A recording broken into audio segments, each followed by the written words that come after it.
cheap bop music. It's amazing bop music. I don't know what you're talking about here.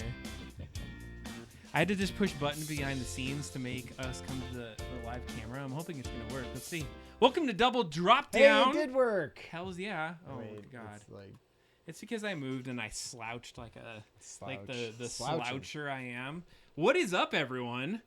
It's another Hey. Thursday of Adam and Ryan's show on Double Drop Down, and we are so excited to have you with us tonight. Yeah. I was out of the seat for last time. Adam took over the show for a Thursday, which was great. I absolutely watched it as soon as I could, which was like a few days later, and it was amazing. Work got done on the board game. There was great interaction with the chat. I loved it. We're going to talk a little bit about it, like the Reddit stuff and things like that. Get your hot take. Now, I mean, it's an evolution from what I talked about. We don't I'm need to gonna rehash it. I feel like I'm gonna piss Adam off a little bit with the things that I'm. No, that's good. Say. I mean, that's fine, and because I think we could kind of have some discourse around what that's about. Because we talked a tiny bit about it. Do you remember? The friends of ours all went out. We played pinball. We drank beers. We did stuff last weekend. And I think I spoke a little bit of this to Adam. Or maybe it was like adjacent to Adam. I might have been talking with Jason. Maybe we're talking about it. Okay. But because I think the issue that is out there isn't the actual reason that I have some issue with it. And so we can talk about that. But that's a general thing. What else do we got on the show today? Oh man, well, so we're obviously going to do board game. We're doing AI board game. We're finishing up with that. But there's a ton of cool AI news that has been happening. I definitely wanted to talk about get my hot takes on Reddit. Adam's going to do a little tilde because he's been invited to that platform, like the Reddit alternative. Adam wants to show a little bit of this. What is GAN? Actually, this GAN?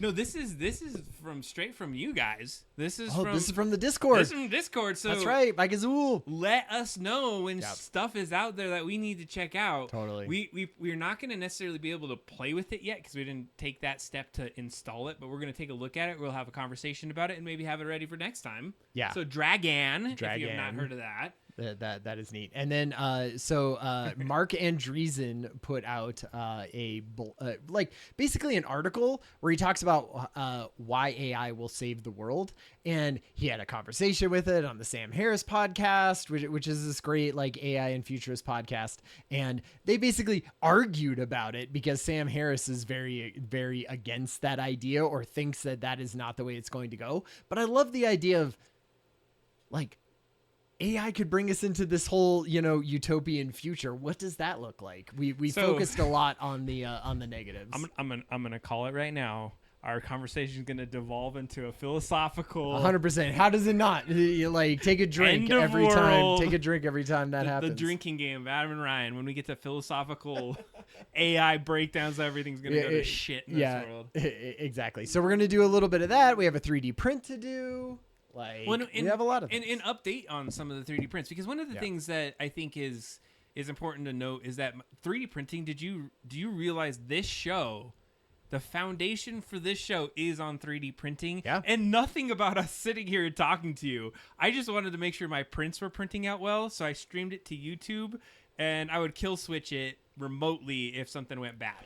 That was it. That was the show, and now here we are, Adam and Ryan show. Hanging out with y'all on a Thursday night, so welcome. Same number of subscribers as it was back then. Oh, and Heather hates. Yeah, I know that's the truth. Hey, but that's what I was saying to my kids. They're like, I was joking with them, like, we're gonna have 1 billion subscribers, and I was like, just kidding. Like, this is our hobby. This is fun. Totally. We would have been doing this shit anyway. That's what Adam always said, and it feels like a fun way to channel that and make sure that we're hanging out and doing it every twice a month, which we wouldn't have done before, which is a big part of it. And capturing that energy. Like, totally. I think we have this crazy energy that we talk about. Plus, I want to talk about these things with someone, and the people in my family are bored of hearing about it. They don't want to hear about it anymore. But we want you to participate as well. You are part of this thing that we're building. And actually, I think this is a good transition to just kind of vamp on what we've been talking about the last couple of weeks. Yeah, that's true. It's you saw the solo show. I had some insights. I have some hot takes on Reddit. Yep. And of course, Heather just tuned that out. But it's important. It's something I care about. That changed my life over a decade. So it's something that I want to just have a little bit of insights about, because it's something that's changed the way I think and live my life a little bit. Let me ask you a question. Yeah. Do you? So you haven't been on Reddit for a while.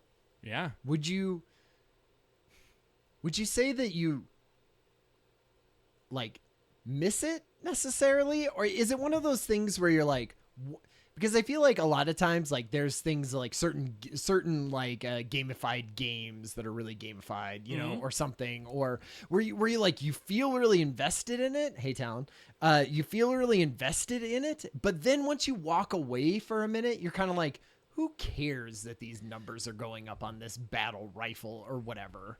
So it depends on what you look at. Yeah. And so I know certain people just like they don't get it, but and this is where I blame myself is like I catered my feed to everything that I like actually give shits about, like work stuff. Totally. Like ways that's that what's I great learn, about Reddit, like right? Cooking and being able to like understand learning and news. So I think I have what I have is FOMO on the news. Yeah. And Totally. the thing is, I don't have a good alternative because it boiled up there. Like I hear even Google is having problems when people don't put Reddit in their search results because nothing's coming up. Yeah.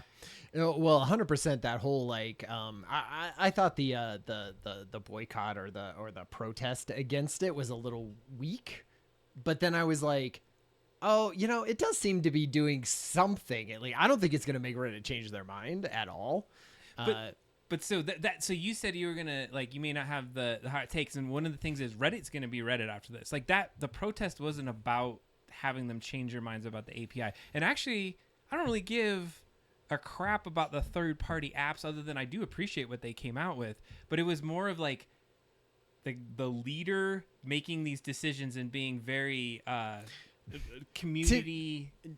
That's true, 100%. But if you're looking for a tech leader to be like a beacon of moral superiority, like you're not gonna find a tech leader who is not. But what was the point of Reddit? What was the point of that community? Right? Wasn't it? It's built on volunteers. And now they're basically cutting off some of these volunteers' ability to like do the things that they need to do. God, see, so it's like you're gonna make me argue against. Do it. Let's like, go. You're gonna make me try to defend. About. You're gonna make me try to defend. Oh, so this, like, you're not Reddit feeling thing. like you're like I'm not, because so here's the deal, right? The stupidest thing that Reddit did, or the stupid thing that Reddit did was like allowing this to begin in the first place, right? Nightmare. And so like. If you know, like there is no Instagram is fun, right? There is no Facebook is fun. Is a Reddit is fun, which means that like you can get access to the API and make an entirely separate site with their data that they're paying to house and all of that kind of stuff, right?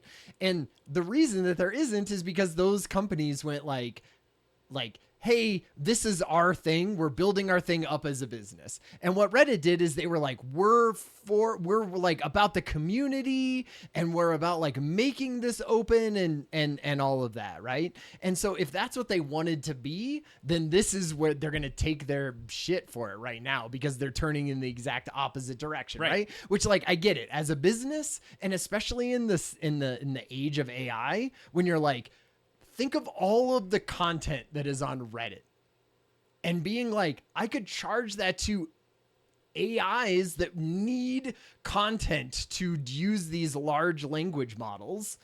They're basically just giving away their entire everything that they've ever done the entire time.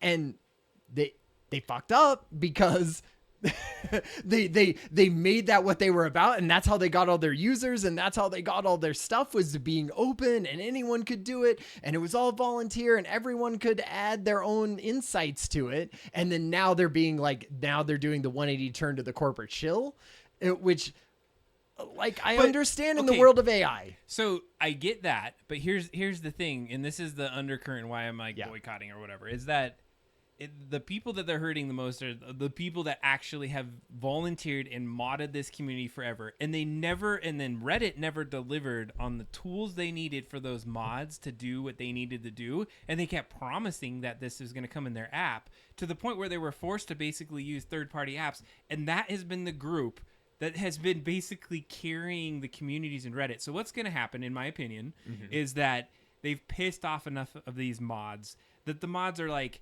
protesting. That's what's happening. Reddit is not going away. They have millions. They have billion. I think a billion users or more. So what's going to happen though is you're going to get a lot of those core mods, the people that gave a shit about it and went through all the bullshit everyone's getting, and they're going to go away, and they're going to have other mods that, oh, I want to be a sweet Reddit mod and come in on this. Yeah, Totally. exactly. I've been loving seeing that. But that's the thing, is that the quality is now going down. Yeah. And they're tanking it. And I think that's the thing, is that it got so big for its britches. Now that it wants to be an IPO, and Spez wants to get some money, and now people have to figure out some other opportunities. And you know what? Do you know who's really the most pissed about it? The mods and the old people. I've been on freaking Reddit for over 12 years at this point. And so at this point, I'm just like, I want to be in a community that I can enjoy some stuff. So maybe we don't talk too much about Reddit, but did you have any last like hot takes on the Reddit thing? Nope. So last time I started going into what are the alternatives, and I was blaming myself initially. I said I put all my eggs in one basket, and basically when they pulled the rug out, what I don't want to support is the capitalism side of this, and like Reddit's gonna have some awesome stuff, and I could probably still go there, and I could still pull those things, and I'll even admit I'll probably end up going there in little increments. But I realized, and what I learned from this, is that it's not going to be my one-all be-all. So I had the New York Times, and that's something that like I wanted to have a very seemingly legitimate news source. Didn't you say that you just like canceled your New York Times subscription? I did before all this Reddit stuff. And so nice thing about the New York Times as a complete sidebar is if you try to cancel that crap by calling or doing anything, it is like impossible. Yeah, but they just had to add this thing where you could do it virtually. Yeah. And so I got that done. Nice. But now, because I've been gone. Hi, Gazul in chat. Yeah. Hey, what's going on, man?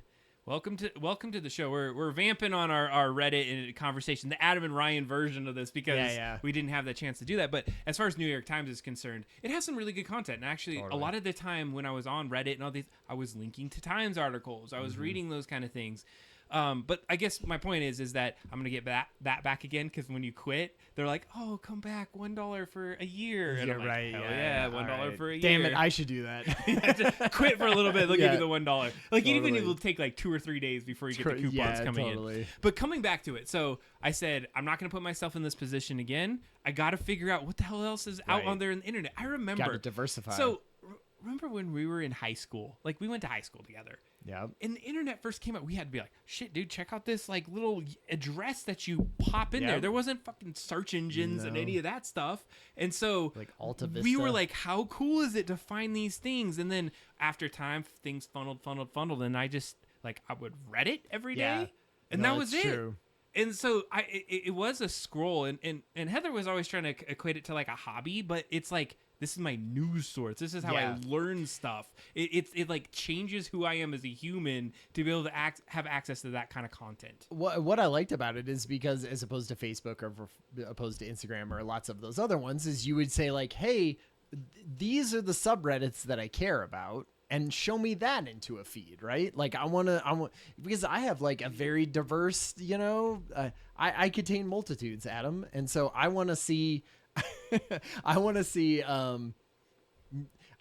like breaking, political news alongside of like the Calvin and Hobbes subreddit, where I see funny Calvin and Hobbes stuff every day. Well, which I feel like that's how you do it. I couldn't do that on Facebook or any of those other things. So I mean, we're getting into this. So here's some truth, Ryan, is that back when 9/11 happened. Okay. I was one of the people that did not know that shit happened till after, like in the afternoon. Like people are doing stuff, and I'm going around, and I call a friend, and I'm like, "Dude, did you see what happened?" And he's like, "Oh my god, this is crazy!" And then he's like, "Yes, I fucking saw what happened." Like, 8 hours ago, and that was the moment in my life I was like, holy crap, like I need to keep my finger on the pulse of things. And then years went by, and I was always looking at it. And so, like I said, Reddit to me is like an educational platform, and of course there's some fun stuff that you'd pull up and you'd see some random stuff, but the whole point was that there was actual feeds that I contributed to. I was on the relationships feed all the time. I gave so much feedback on people's relationships randomly. I felt like it was like I don't really think I could speak on that, but I have a lot of like people who would listen to what I said. You're like, wait, look up that username right here on right there. On Reddit. Go see my relationship reviews if you're curious. Good luck. I mean, seriously though, so here's the point. Here's where we're going with this. This is getting a little out of control. Yep. Is that last stream I talked about some alternatives. We talked about the Fediverse, which is a federated kind of universe of different kinds of things that were not all in one bucket. So Fediverse is a thing where we can go and spin up our own version of like a piece of Reddit, like a subreddit, and then they get kind of compiled into a single kind of feed, so to speak. So if our subreddit goes offline, the whole thing doesn't go offline. Yeah. If somebody goes a little to the north, so that's what that was. Sure. But then there's this other thing called Tildays, and I found out there's about 20,000 users on this. Only 20,000. Yeah. And it's an invite-only kind of thing. Ooh. Can you push me down so I can reply in the chat? You gotta go reply up there. So one of the things at Tildays is it's a very text-based system. It's like Reddit. And so one of the things that was in our early Reddit. So it was early Reddit. You go on here, there's no pictures, there are no what do you call it? Avatars or anything. It's in the whole point of Tildays is that you have it like deep discussion, textual conversations. Right. And the thing is, there's no animated GIFs like you know, with fun cat videos. And the cool thing about it is that they're very specific on who they let in, and so you have to be invited. You have to also so like I just got 5 invites. Oh, before I even got to the 5 invites, last show I talked about wanting to get in on that. I got the invite literally after I got on the show. I looked at my email and I was in on Tildays. And guess who gave me the invite? The guy that made Tildays. Oh my God. That's awesome. Say that you're going to give away 2 of them in the Discord. If you want to be part of that, please let me know because I will. But here's the thing is that... Join us on Discord. Double drop down on Discord. And are you wanting one, Ryan? Are you wanting to be part of the Tildays community? That's why I only said 2 because you got 5, so I need 1 just to try it. You got to try it. But here's the thing. Because I'm there... I don't know. I'm not there for the nuanced conversation or the hot takes. I mean, I am there somewhat for the political hot takes. That's what I mostly use Reddit for is political. But I'm also there for memes, right? I'm also there for animated GIFs of funny things. That's the thing. There's no alternative. It all sucks into this one thing, and you can get all these little like quick. I don't know what you like. I need those like dopamine hits of fun things to scroll through and spend hours scrolling through. So I have Reddit as fun. Like I'm really gonna be hurting in 2 days. And so what my plan is to do a little bit of the boycott, not like a hardcore boycott like you're doing. Perhaps we'll see how long that lasts. But like at least being like, what if I didn't have Reddit sucking up an hour of my day every day, right? Like, or the thing that I automatically go to because I have the New York Times, right? Like I do that quite a bit. Yeah. I have Google News. Like I look at Google News occasionally. But I'm going to try it. I cold turkey. It's been 2 weeks. I think I dipped in one time into the app to see if the app developer was putting any notifications on the app. Oh, which they did. And there was a second time I went, and the reason I got into Reddit is I Google searched something, and I opened it up and opened in Reddit. And I was like, totally. God. No. So that's going to happen. That's going to happen. I'm not going to completely be able to get Yeah, away I was from going to it. say. I feel like if it just opens up in Google searches, that's quite a bit different than like scrolling through Reddit for hours. Here's what I landed on. Tildays, Mastodon, Beehaw, and Slashdot. In the so here's what I found. It's like here's a great example. The submarine thing. We can talk about that. Like the sub thing came up and I was able to keep track of it in those different areas and I had some good hot takes and things were going through and I was like, okay, I feel like I got my finger on the pulse of the zeitgeist of the internet right now. So we figured out what's going on with that. So anyways, without as much like ridiculous other stuff to just keep you scrolling, which seems good. Yeah. So we have talked about this way too long. No, it's good because we got to. So you were gone last week. You got to just give everyone a quick thing. Like you were doing some cool stuff, right? Business stuff. You know, going to Minneapolis for things. You know, working with a bunch of cool, smart people and who are fun to hang out with afterwards. I went to a bar and watched the Nuggets win the championship. I didn't seriously. Oh, I can't do it with an empty drink. That's. There we go. Oh, it was even showing this thing. Okay. But yes, cheers to you as well, sir. Anyway, I went with somebody who loves the Nuggets. And so sort of wrestled our way into this bar that had a waiting line, but we just sort of wrestled our way in and grabbed a table and then tried to drag the table into a place where we could see the TV. We had already been drinking and pissed off a bunch of people and almost got thrown out of the bar on a business trip, which is fun, which is like, that's what you want on business trips, right? Is like a fun thing that like crazy things happen. So anyway, we were rooting on, we were in Minneapolis, so like nobody gave a shit about the Nuggets there. Every single other person in the entire bar who was watching the game was voting or was rooting for the Heat. Oh. And so that was another fun thing, to be Hell drunk yeah. and with a really, really passionate, woman in her like really bubbly and blonde and in her like, you know, late 30s who you know, mid 30s. Oh my God, 30. I hate telling people's age, but like she was super into it, and so we got into it, and then we were pissing off all of these people and jumping up and rooting and hooting and hollering. You got to represent Colorado, Yeah. man. It was Like, good that though. It was good fun. time. Well, and that was good. Because remember the last time, or I think it was the last time we were on the Adam and Ryan show. The game was playing. That's right. And we won it. And like then, like, the next very one, first game or it something, was or good the second game. Yeah. Well, that's good. So that's why Ryan kind of dished out. He was flying. I think you were landing the plane. I was literally But guess landing. what? He watches the freaking stream after. I mean, watched there's all some 2.5 dedication. hours. Hell yeah, It was dude. great. Thank you for that. Totally. Well, as far as like moving forward, one of the things that, or one of the questions or things that seems to come up, or even just to give you an insight, is I got a 3D printer in the back, and we've seen this many times. You got, you know, the nozzle back There's there, the nozzle shot, and you got the 3D printer itself. I don't know, the workbenches. That's the game. We're gonna get that in a second. But one of the things is, what the hell do I do with the 3D printer in the meantime? My glasses. Oh yeah. Okay. Cool. That has been a thing that, like, you know about Adam me. 3D prints his I've glasses. already streamed that a bazillion times, but it was time. Needed It's time a new for pair. another pair. So I have to go to the optometrist. What makes it a new pair? The optometrist. Like your eyes are getting worse. So it's time to go get a new pair. And then this is the longest pair I've ever had of all glasses. I think I'm going on like 7 months with these right now. Like nice. 7 months of like life. Pretty good. Like my previous record was 2.5 months. It's fun that your go-to everyday glasses have white on black skulls on the side with like bones up and down the thing. It's like your go-to everyday. Oh, it's a Tuesday morning. What glasses am I grabbing? Of course, the black and white skull versions. I get so many comments, and like Heather, it's funny because Heather went through the whole getting bored of me talking about the glasses. Like, oh my God, somebody's gonna ask him, and Adam's gonna give the story.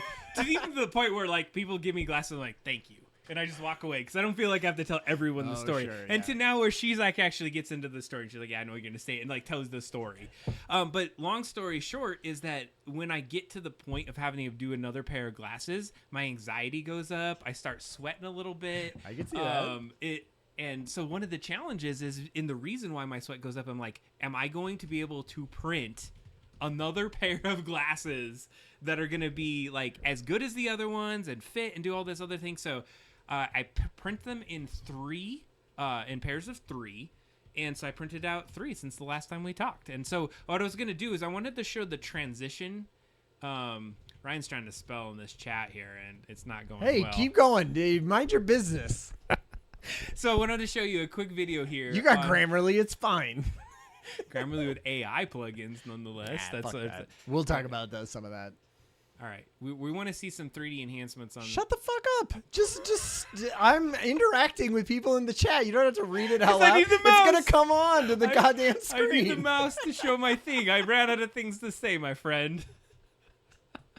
All right. So what you're going to see is some of my glasses being built, and we're going to see a transition between let me get to the screen here. A transition between it being the black filament to the white filament. This is we're watching VOD here. This is not live.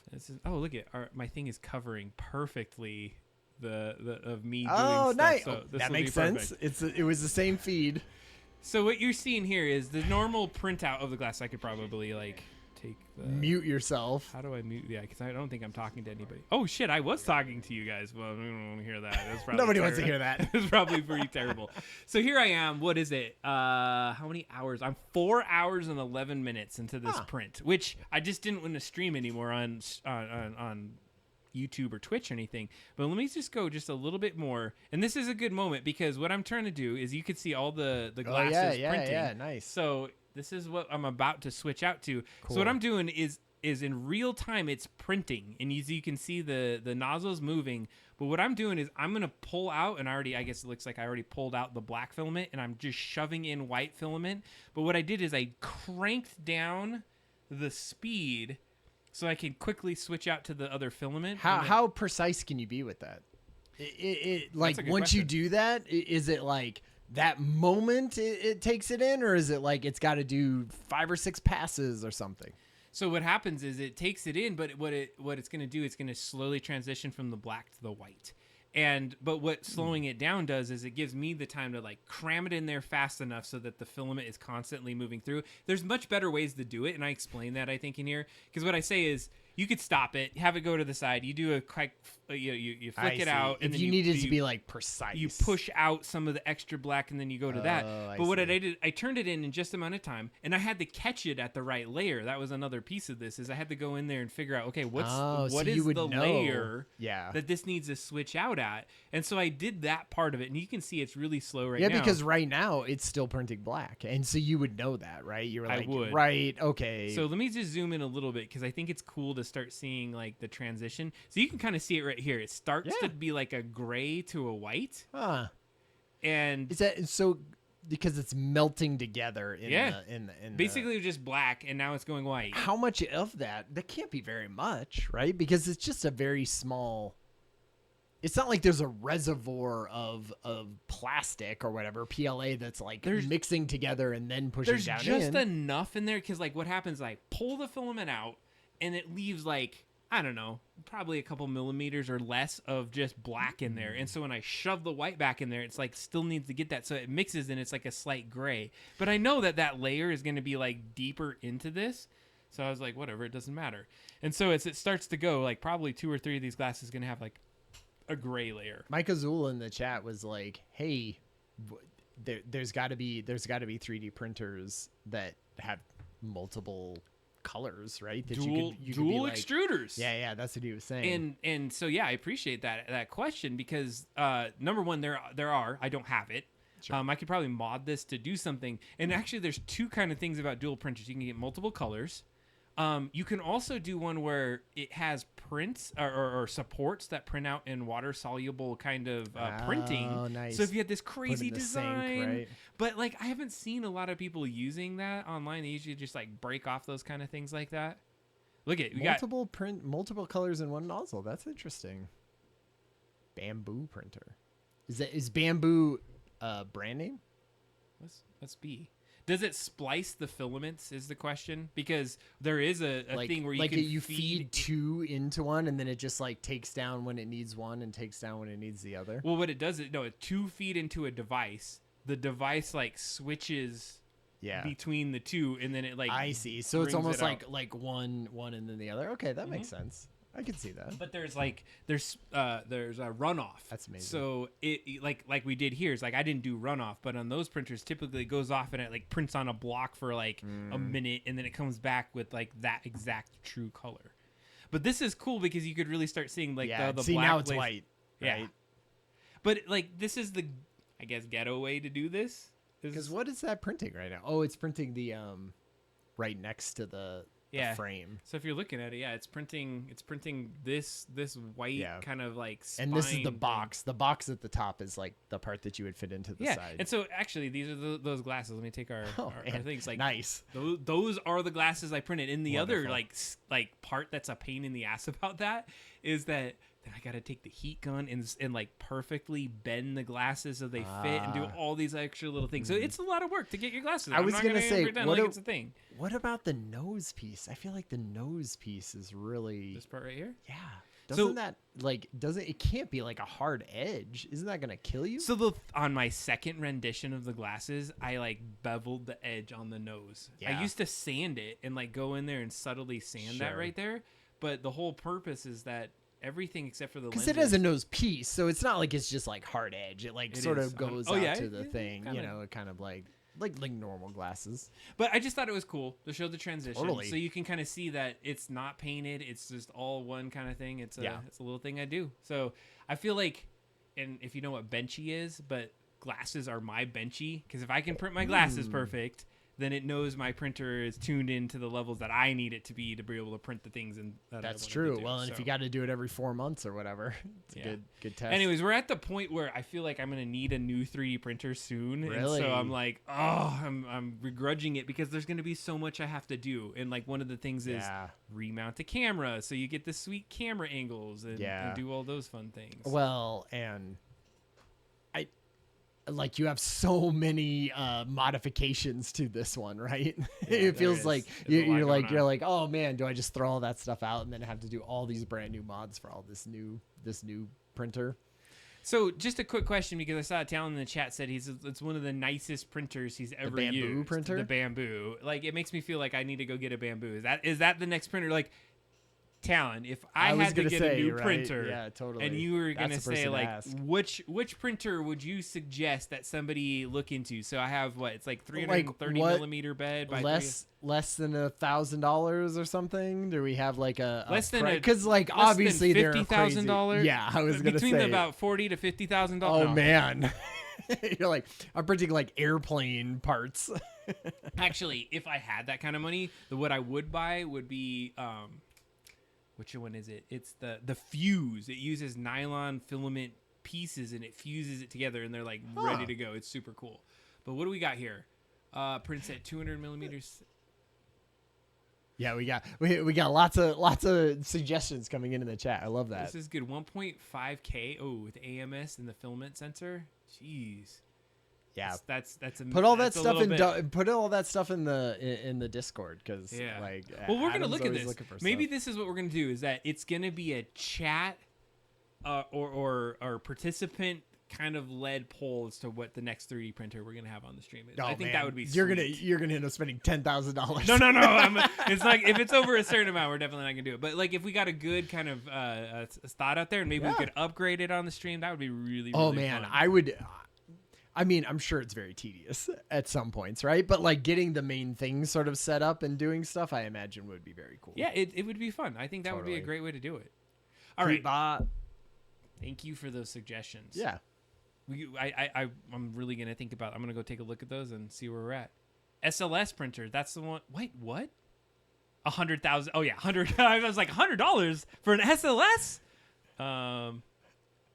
No, or I thought it was like $1,000. They're like, oh, oh, okay. No, there is an SLS printer that costs that. I think it's $40,000 for. We're gonna crowdsource it, right? Be like, donate to the Patreon. Here's how we could do this, guys, and we could do this. Let's say you pitch for the Patreon, and then we came up with a product on the stream that we could sell to pay it off. Oh, there we go. We crowdsource this. So this is how it you're works. You're buying into like a stock, basically. No, this is how it works. It's like basically like, we'll give you $100 if you get two other people. They'll give you $100. I see. Love this. And those people give you $100, but you always have to. I love changing this into the stream into a pyramid scheme. Love it. Love the direction. And we'll give you an NFT that commemorates that amazing moment. Amazing. Yeah. Oh my God, we have got so off the rails right now that I feel like we gotta draw it back in. Draw it back in. All right, this just shows you if you're a badass and you hang out with us on Discord that we're gonna talk about it on the damn stream. Oh yeah. So this cred goes to Michael. Yep. And posted this on the Discord, and I have not seen it yet. He hadn't checked this out. So there's a thing called Dragon. And let's just show over here on the stream. So we had Mike talk about it. Said might be fun to play around with this. So we hadn't had a chance to install it, but I think it's a good moment to talk about what this is because it's a cool little tool that was on there. So it links over to a GitHub where we got to go figure out some of these pieces. But if you scroll down, it gives you a little GIF of what this thing does. Interactive point-based manipulation on generative image manifold. That sounds like something that's on GitHub. But see those little dots?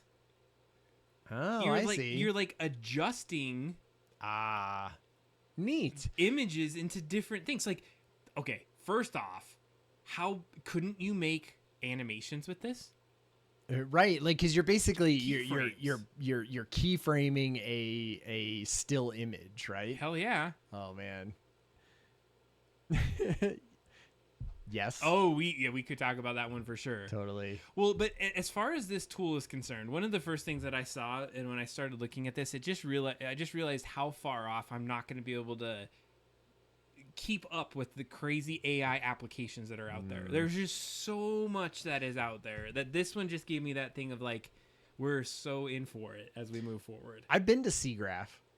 Yeah. The because I went there when I was a computer animation major to talk about stuff. He's throwing his cred out there. I know, right? Computer animation guy. I was trying to get a job and didn't, so that's not very much So tell us cred. what SIGGRAPH is. I mean, just so we can understand. So it says SIGGRAPH conference proceedings. So this was something that must have been presented there as like, hey, here's a sweet thing that you can do. Yeah, it's just a conference about like computer generated imagery, right? Or Right. stuff. So it was like I was in animation, and so I went there because they had a bunch of like video game companies and all of that looking for animators and doing stuff. And so this is the exact type of thing that would be a big talk that they're having, right? A big keynote talk that they're having. And I love this because it shows like at some point you're not going to need video or anything. You're just going to need like sort of an idea that you can play with, and we could just manipulate this stuff and have the AI basically fill in those in between moments. Well, and this is what I was thinking with this. And this goes down our philosophical conversations we go, is like, are we just going to be generating our own entertainment? Like, what's the point where I'm like, I love to watch horses run and do these things, and I want a story about horses. And you chat GPT, what's a sweet movie about horses? And then like spits it out, and then you feed it into something, and now you have like an AI generated movie about horses. Yeah, because because what it's gonna do, and we'll talk about this even a little bit, is it's gonna know Adam, right? Yeah. So it's gonna know that Adam has these sensibilities, likes these types of things, enjoys this types of media. And so when you're like on Friday night and you go into there, you're going to be like, hey, Netflix AI app, because Netflix has a crazy AI that makes these really great movies. You go, I'm really looking for like a romantic comedy, tonight. Like that's what I think I'm in for. And then we'll just create Adam a romantic comedy based in sort of a thing that's like it has pop culture and knows that Adam likes and knows it and creates it but it'll be a different one than if you went to HBO Max or whatever, right? That's what I think it's going to. I think you're there. I just want to throw on the line that it's definitely not going to be a romantic comedy, but sure. Replace that with some other really crazy things. Like sci-fi, amazing like action comedy. Sci-fi. I will take that on a live stream. That is 100% what I would have gone to, Ryan. Totally. Oh, see. So let's say Adam Poshus is scrolling things. What type of movies do you gravitate towards? Just as a tiny aside. Yeah, no, I mean, I would say it's like sci-fi movies or Sure. like actually, do you know what Action? do you know what just dropped today is the new Dune 2 trailer. Really? Which I didn't know that. I'm super stoked about. That I did looks enjoy like the first Dune movie. Super awesome. Like there's a lot of things. All right, so Yeah, show me this. But to kind of bring it back to where just as we're talking, what did Mike put in the chat here is some additional things. Let's watch this video. Let's see what this is. I haven't seen this yet. Is there somebody talking about it? Yeah, because I imagine what's happening, right, is you're basically getting the AI, because you can see how it changes each time, right? Jesus. It's changing a little bit And in you the background. select where you and want it to happen. And then you're like, yeah, grab this nose and pull it up this way. And God, this changes like any Photoshopper's Yeah. thing. Like that would take like hours to do that. Because it always sucks when you're like, oh, I have this image, but I'd love it if it was just like, it was at a 3/4 view as opposed to a full-on front view. Oh, yeah. And then this is where you would go in and change it. So this is where the GIF came from, right there. Nice. 'Cause this is like a oh video- man, like the bangs going up. Oh my! Oh, like changing it. Wink. Oh, like, that's so good. This is not modest enough. No one is going to be able to trust any of this stuff at any Not point. anymore. Everyone's going to be like, who even is that? Is that a robot? Is that like Angelina Jolie, but like so completely changed that it wasn't even, I just want to talk about how unrealistic this is. Is like no one's going to be pulling the clothes down. It's going to go the opposite direction. Okay. Just kidding. This is research, Adam. Please. This is presented at the prestigious SIGGRAPH. I get That's it. right. I get it. I get That's it. right. No, this is helpful. LA Conference Center. No video support on some of these other ones. What the heck? Do I have to like have some special video? Oh no, here's a couple. Nope. I'm a punk. Maybe it's only like random ones. microscopes. Another code. It's probably That's my what do you call it? Totally. So I feel like that's definitely cool. So, anyways, this is just a great It's example. all going to be in Photoshop. Thank you, Mike, it's all going to for be showing this. Yeah, like it's like all of the stuff that is at SIGGRAPH now is in Photoshop 2 years from now, or less. A year from next year's, Adobe conference. Which I think this is a great transition to what you were going to bring to the show, and I think we need to have this conversation, right? Well, so the thing that I was going to bring to the show is like, we hear a lot about how AI is like taking away jobs, right? It's taking away, maybe creativity, or it's taking away critical thinking, or it's, all the disaster stuff of it's going to take over the world and all of that. And there was this guy like Andreessen Horowitz. Anyway, he's. You need to give us some like context because you were saying Mark Andreessen, like who is he, or do you have any insights? Or Yeah, so Mark Andreessen is like a tech billionaire. He like owns a hedge fund that basically like finances a bunch of AI, companies and things like that, and has been in technology for decades and all of those things. And so like he doesn't know the future more than anybody else, but like, I mean, when you're in it like that and you're talking with all of those people and you're hearing this, like I trust some of his, opinions, or I will take them more than just some random person's. Right. Sure. And so he was on, or he wrote a blog post called "Why AI Will Save the World." And I read this blog post and I watched or listened to a podcast with Sam Harris. Sam Harris has a podcast. He's a futurist. And basically he was arguing the opposite side of this, basically saying that like this was all, pie in the sky, blue sky thinking. But I was just like, man, I feel like we haven't heard a lot of this. Like, hey, a lot of this AI could be completely beneficial. And one of the things that he talks a lot about is just sort of the idea of having an oracle in your pocket. Right? Mm-hmm. Like a custom. It would basically be, how before like the internet is, you're like, I have the world's information in my pocket right now. A lot about what the world is.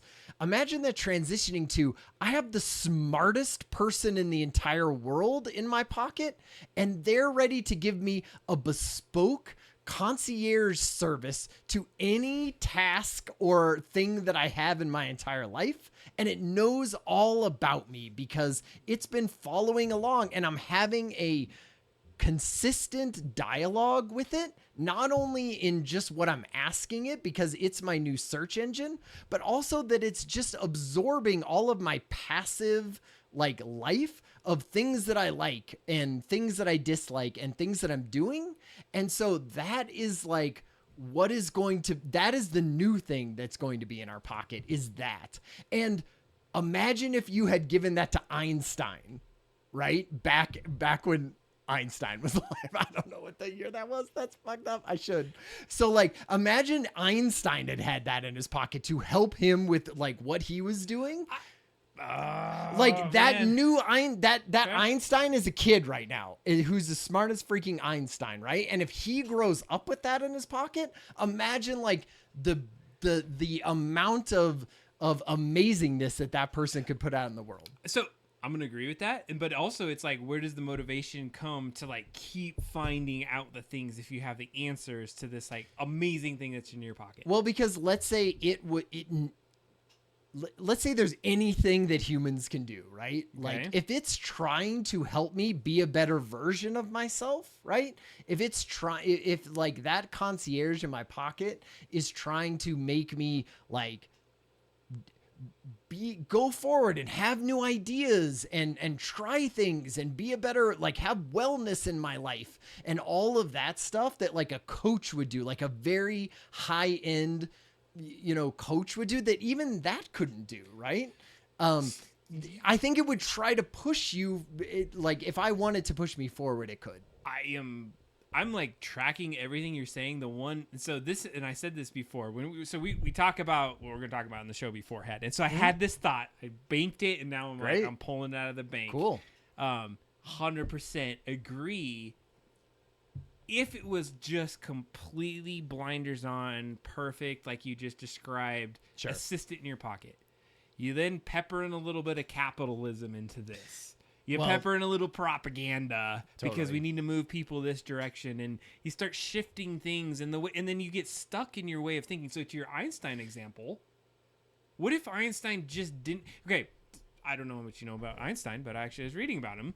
One of the things that Einstein really loved to do is take walks. Sure. And the reason he took walks is that he can just like get all the shit out of his head and just have things come in and have him to be able to like grind on like processes and thoughts. And so if you have this thing that you're always able to default to when you have that question and it spits out an answer, at what point do you do this? And when do you start to think about, these other things in life, like these questions that might kind of come up? But like, think if you had a confidant with you during that walk that you could bounce ideas off it. And it wasn't about ChatGPT right now where it's just giving you the answer. Mm-hmm. It would be like a psychiatrist, right? Who doesn't tell you this thing is wrong with you. It like goes, hey, what do you think about this? Like, what about that thing? It gives you those little extra things. And you're right. You're 100% right that there's going to be a bunch of shithole like silos that people are in, right? And they just keep getting reinforced with a bunch of shitty stuff that is like, like I don't even want to say what it is right now, but it's going to be a millionfold worse than that, right? In that situation. I 100% agree, but I also feel like it's going to take the people who don't want that, I feel like are going to be getting like more and more boosted by that.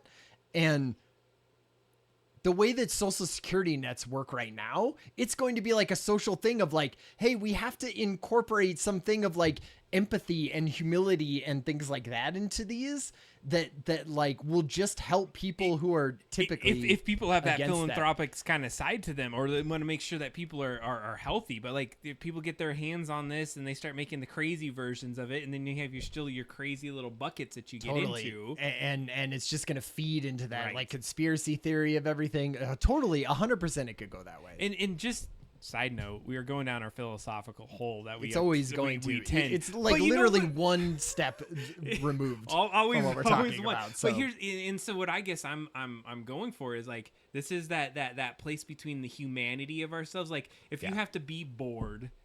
From boredom comes some ideas, and it comes like, okay, I got to explore this. And so if we're feeding every little time we get bored with an assistant or something like that, but it won't be. Like imagine if every time you were bored, your best friend was there to talk with you. But that's how it's gonna be. You're acting like bored is bad though. But like, is bored bad? Like I think that's a good time for. But your I brain don't to think rest. But I don't. You're right. But I don't think we know what having that like person that could help you all the time and make you not lonely, does that offset it enough? I don't know if lonely being bad, bored is bad. Like I think lonely is being bad. Like lonely is bad. Like, and there is an epidemic of loneliness in this country right now. Like being lonely and not having anyone. And that's where people go when they get into those terrible communities that make them feel like they are not lonely. Right. And so imagine if you weren't lonely and you were like, so now I don't feel like I need to be as part of those terrible communities that I was before, because that gang or that that bad cult or whatever is like telling me that I'm useful and worthwhile. It could be more like your super close friend that knows everything about you is helping you with that. And so maybe you can make better decisions in your life. Again, this is what this this is the very optimistic and like version of this, right? And so in this podcast, and we should link to that in the Discord, like Sam Harris is fucking shooting this down, being like, you absolutely, this is like the pie in the sky ridiculous version of this. And like, you're an idiot for thinking that. So here's the deal though. And you mentioned at the very beginning that this guy is a billionaire, millionaire, whatever, totally. Rich. So it would completely track with somebody that has all their shit in their life already done, because they're gonna be awesome. Like all the other like people like me are gonna be here. But then to your point, and this other guy that's like arguing, it's like not everyone's where you're at, man. And it's going to be shit for those folks as well. That's it's in between all totally. this. And I feel like that's the problem with it is that acceleration ramp that I always talk about. If it's too fast, we're not going to be able to catch up, and our brains aren't going to even be able to like comprehend that.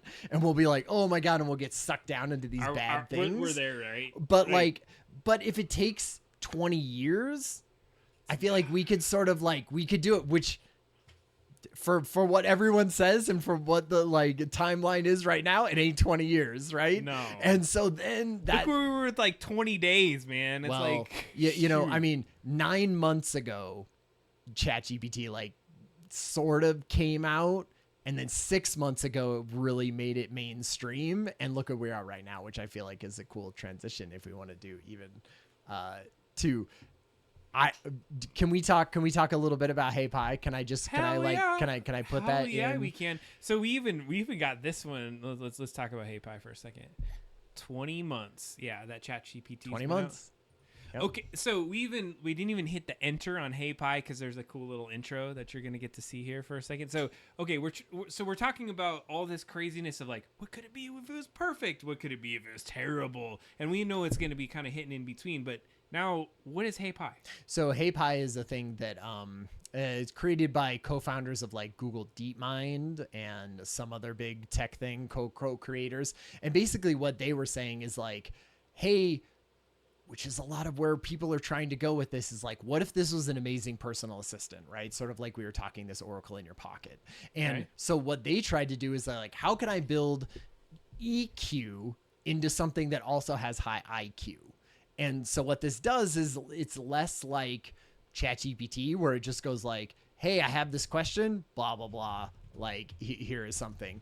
And what this tries to do is like have empathy, have humor, have like follow-up questions for you. It tries to act more like a coach or a friend or something that's like interested in you and interested in your stuff, and like infinitely patient with you if you have questions, and tries to see. I feel like you're and I'm excited to see what this says, but like what it will do is sort of come up with like follow-up questions for you, as I feel like the biggest thing.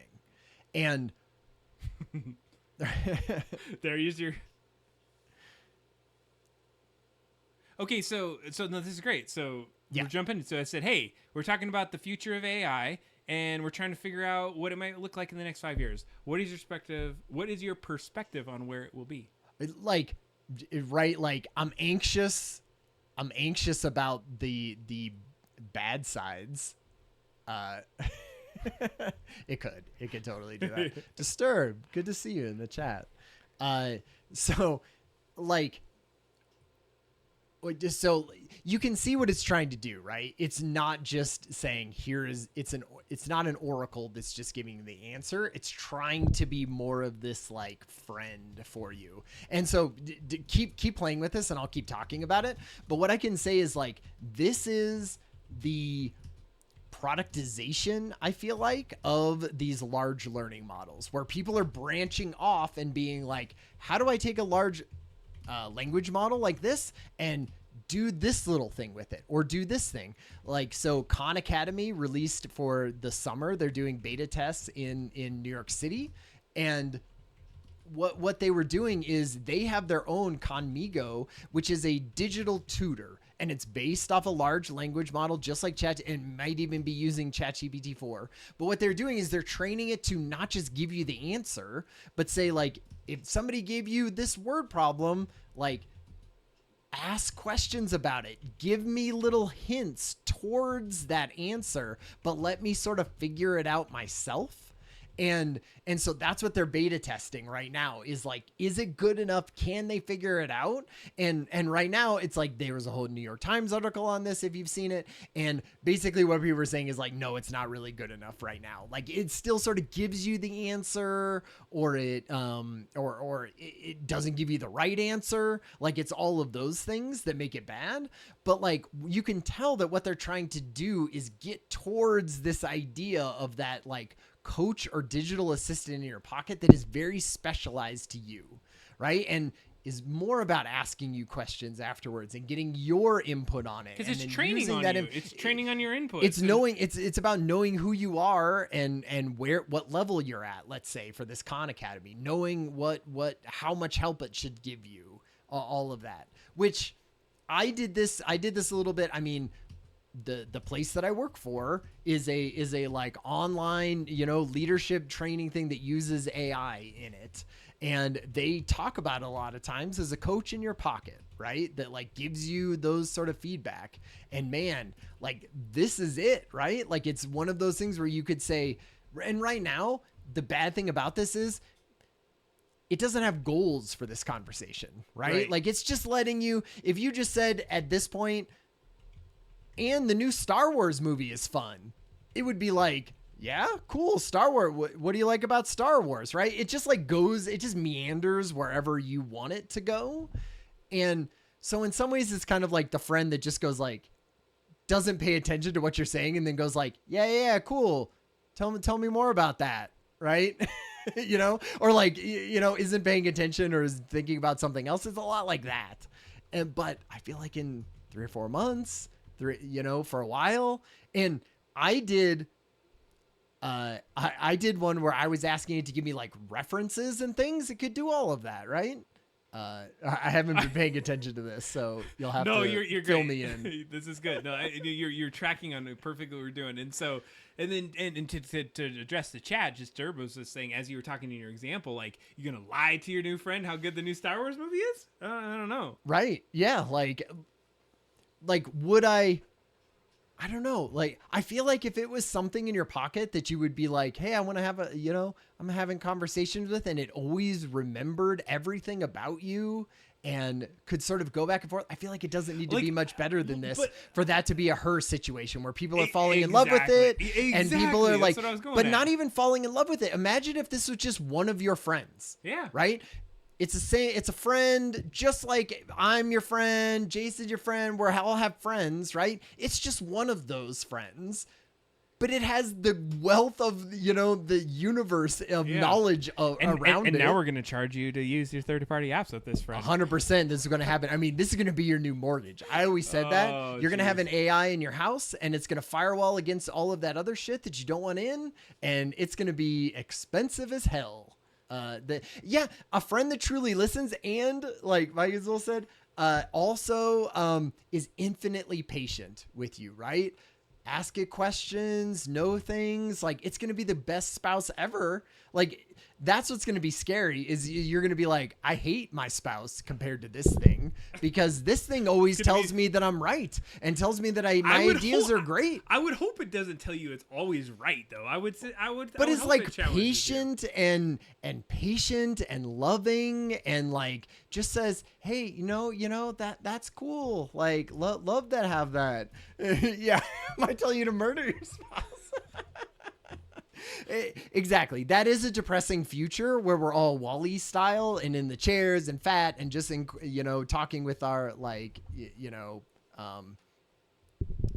what is that? What is the anime that's our waifus or whatever that is? Like, talking with our infinitely patient and loving waifu AI and getting jerked off. Oh my god! I'm just imagining this terrible future where nobody procreates or does anything because they're doing all this as an AI. Well, then by that point we'll probably have like full robotic versions of AI cells. There was a Futurama episode about that, so I'll point out. Well, let's bring everyone up to the conversation. Yeah. It's hilarious because you're 100% like, as you were describing it, you're like, it's gonna ask you a bunch of questions, and like it basically took whatever I asked and it like threw it back at you as a question. Yep. And so one of the last ones, it was like, you're absolutely right. It's not simple, because I was basically telling it, hey, hey, what is your thoughts? And it's like a very high level conversations. Like, we get that, but like, give us some more nuanced details of this. And they're like, okay, well, what do you think about these factors? And I was like, I don't know. We're asking you. And they're like, ha, touche.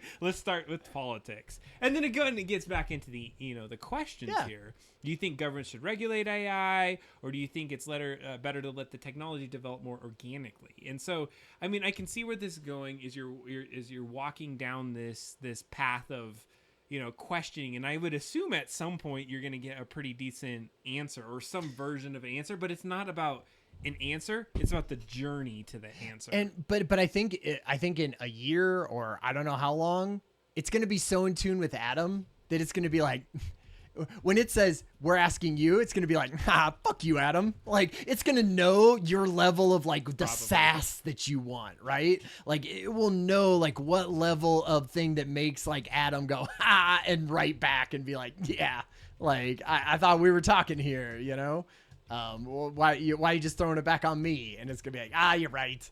Anyway, how about this thing? What did you think about that? Oh, wasn't that crazy? Like, it'll know how to talk to you, where now it feels like academic, right? But as soon as it knows us, as soon as it knows you, it's not going to feel academic. It's going to feel like exactly in your erogenous zone of what you want. Of I don't the know type if that's, of things I don't that know you if that's want. good. It is like, Well, it's going to for be you. good. It's going to be good in the way that, like, if we can understand as humans that it's just part of our lives and not all of our lives, which it's going to eat up some people. Maybe it's 20%, maybe it's 20% of the population just gets eaten up by that, and they stay in their homes and they get fed by a tube and that comes in the door, and Amazon shoves the thing in there and they just stay in like their whole thing. And maybe that sucks up 20%. That sucks. Well, I mean, I hope it's not 90%. We are like at the bottom hole of this right now because of our philosophical kind of pieces. So Totally. to your hey pie conversation, 100% questions, but where does it end, and where we are going with that is that I feel like there is going to be a divide. And one of the things that we got to acknowledge is that we're two white males. That's and true. We have privilege. Let's just throw that out there on there. Like, how much of the world right now has access to broadband internet or internet in general? So when we start talking about this, we talk about changing the world. Like, we don't have people that even have connectivity to the internet right now on this planet. So when we start talking about this, it is a fractured future. It's not going to just build up society. It's going to be the haves and the have-nots, and there's going to be some of that. Do you think challenge? The only thing that I think against that is like the people who are thinking about how they bring broadband internet to everyone in the world. They are also going to have ChatGPT and all of these AI augmentations to help them do that in a more like a faster and better way. Right. And so what you hope is those people are able to be like, boom, we got to do this and this and put this satellite up in the air. And then boom, everybody has broadband. Right. And like, it helps them, but then it helps do those things and reach that stuff out further. And yes, it's going to make a bunch of shithole trillionaires, like quadruple trillionaires or whatever. But you hope that like all boats, rise with the tide. Maybe and that's what I'm saying. I'm trying to take on the positive side of it for this thing. Fair enough. I'm channeling the AI is going to save the world article. And then I'll go for the end, exactly. And then it's going to hit in the middle. All right, we got to go to the chat. We're going to throw in a chat GPT before we transition to some board game talk here. So Disturbed asks, how do I tell my boss to go F himself in a nice way? Do we have to say? Okay, yeah. We're going to say it. Communicating your dissatisfaction to your boss should be done in a professional and respectful manner. I hope this message finds you well. That is that is almost now a calling card for any AI, by the way. If you have AI to go ahead and write you an email, it's always erase that shit. That's like saying, as a language model, I would like to respond in this kind of way. Yeah. Express concerns that I've had recently. So take note, Disturbed, because committed yourself to doing your best work that you can for the team, but you feel your efforts are not really appreciated. Can I think about that? In general, it's crucial to remain respectful and calm, focusing on the issues rather than on personal attacks. And remember, this conversation could potentially make things better for both you and your boss. I feel like those are good. That's this good is hella good. Yeah. Okay. So now be like, you know, good, but we need it to be more confrontational, like a mad pirate. Oh man, you gotta go the pirate route, man. Pirate route. I like this. As a swabby, I always be giving me now do it as a kindergartner. Okay, yeah, there we go. Now, oh shoot, I'm not even typing. All right, It's always now as a kindergartner. Is that how you spell kindergartner? Hopefully it gives me a... I think it's kinder. D. I figured I got it close enough. But it's not garden, right? Yeah, it's Gartner. Gartner. See what a kindergartner would do. I was a kindergartner. Take me, ponder me words. I'll be looking forward to your reply. Oh God, this is kindergarten can't even write like that. Yeah, working really hard. We're doing best coloring inside the lines. It feels like you might not be noticing. Sometimes when I share my ideas, it feels like you're not listening. Oh my God, this is like it needs to be a little less. It's like when somebody talks over you during show and tell. It's like a high schooler writing it from a kindergartner. Yeah, it's always fun. All right, hold. I gotta hold the show. We got people going to bed tonight, but all right. So thank you for hanging out with us this far. We're gonna transition a little bit into board games. So some of you here for the board game, some of you here for the conversation. We appreciate the chat. It's always fun to talk with you all. So Ryan and I, just to give you some heads up on what we've been thinking about for the show, as he's often going to the restroom because he has a small bladder, is we need to start figuring out what the hell are we gonna do for Adam and Ryan's show. So before we get back and we get into the board game, we just want to give you some heads up. So last Thursday, or off Thursday, we actually meet for like over an hour and start doing some strategic planning and some gap analysis as to what the hell we're thinking about doing with the show moving forward. So we got some feedback. If you have feedback of things you appreciate, what you like, we heard that you like us talking about crap, new events, things that are happening in the news. So we're going to keep on that. One of the things that we kind of landed on, though, is we would like to have a topical conversation at least once every show that we go. So Ryan and I would go independently do a little bit of research about whatever the topic might be, and we maybe schedule this out 3 to 6 months so you'd be able to see on Twitch what topic we're going to be talking about that night. And then as we come in, we can have your typical Adam and Ryan debate. We always wanted to call this show Adam versus Ryan, but it felt a little bit confrontational, and we just did, it's the Adam and Ryan show. But this topic would be a way that we can get into some insights about what we're thinking about. We wanted to be relevant to things that are happening, but if you have ideas, things that you'd like to hear us talk about, let us know. That's always helpful. But as we were doing that, yeah, thank you, Heather, for the workshopping. As we were workshopping this, what we don't want to do is make this less fun. The fun part of this is we're hanging out. Ryan and I made this show based off of hanging out, and that's all this really is at this point, is that we like to be able to talk about the things we like, that we like, the hobbies that we have, the games that we play, the AI news that we hear about, and just be able to hang out with our friends and talk about that. And so thank you for hanging out with us, because this makes it really fun, and we have a great time. And then, of course, we love to get our hands dirty. We like to do things. So we've been building, we've been printing. This board game is so freaking close to being able to put in someone's hands and get a play test. And so guess what? We're getting to the point where we're ready for you to be part of the play test. Yeah. And so, Ryan, I just was giving him a little bit of an insight what we did last week. We talked about some topics, some things that we're thinking about. I talked about the topics maybe being scheduled out 3 to 6 months. Okay. But what we were getting into right now is... They're just behind the scenes, huh? Just telling everyone how the sausage is made. You got to. I was saying this is a hobby. This is a friend. That's this is true. the hangout. And that's the true. more we make this like like something we're trying to do for any kind of businessy, it's going to lose its fun. And so that's what we want to maintain that. But what we want to do is we want to involve some other people. We want to have some other insights as we go along. But the cool thing we want to do is play test the damn game. Yes. Like I did a research on it. I think it was like 12 episodes of the game thus far.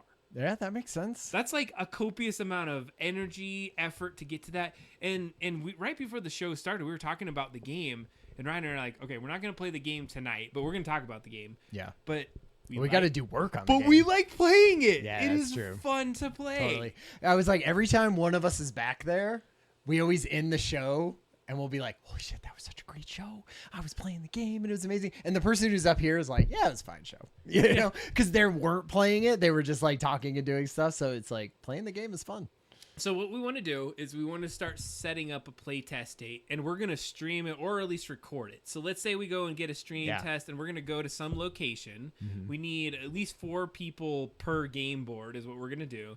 And we're going to get your insights and get your thoughts on what it's like to play the game. Yeah. So if you're interested in that, we'll probably do a little bit of a road show where we could play it maybe in a 2-person game or a 4-person game. Totally. So if you are excited about it, we are at the point where we want to start setting this up. We got Disturbed on, so we got at least one person that's ready to play with totally. Well, I feel like Stealth Mouse would be in, you know, like Kathy would probably be in. I am pretty damn sure that Michael would be as well. And totally. I'm saying hit me up. Can I just sidebar for just a second and say, when I Zoom or Teams or whatever they call it with Mike, is that he is a board game fanatic. How many games, Mike, do you have? And it's like, I feel like having you touch our game, you would be the quote. Mike Zool says, nice. This game sucks ass. And I watched it get made, but it still sucks ass. You're like, and it has a long way to go. Oh man. But anyways, so I feel like we have some expert advice and what I love is that he's helped build some of this. All of you have helped give it in some sort of and so just being able to get an honest perspective when something sucks or something's not good, like let us know so we can make it improved. Because here's the goal. We made it about Christmas. It is now about July. I think our goal needs to be that a fully functional playable version is ready for the Christmas season. Is out by like Black Friday.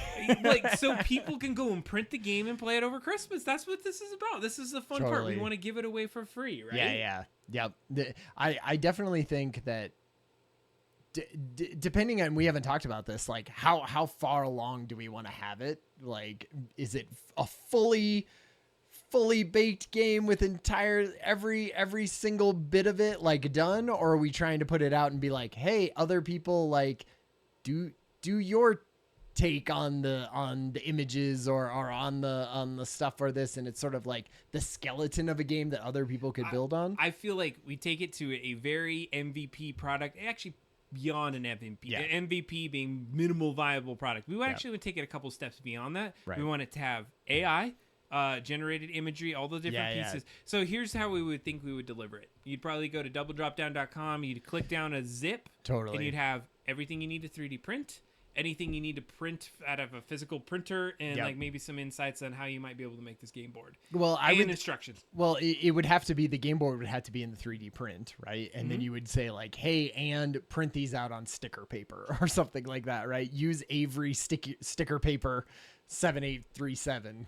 And print this. Okay, so we're thinking probably July, August timeframe. We're going to do some actual play tests of this, and so what we would do is we'd probably get some insights from y'all just to say like what you think about it, how you enjoying it, and maybe some augments. So here's the thing: it's not going to be the 100% completed version, but it's completed as we feel like we can take it without getting a play test. Yeah, exactly, and that's what I was telling Adam before this. Is I was like, hey, we have to get this to a point where you could be like, here are the instructions, like here's the game board, you know, that I can set on the table, which we don't have a game board. We have a stupid piece of cardboard that I cut out, right? Like we have none of that. And I would love to have it at least, we know from, if I had to guess from the game testing, like we know we have a tile flipping over game that has certain amount of stuff. It's like dialing it into what makes it fun. And that's would be a lot of the stuff around it. So I think we could still print a board. And print characters and have cards and things like that. They just wouldn't be final. Well, and here's where we're at is that let's just go through the list because we're at the part of the show where we're saying okay, we're full on board game now, yeah, right? we're in board game. There are two things we wanted to step out of this stream doing tonight. Yeah.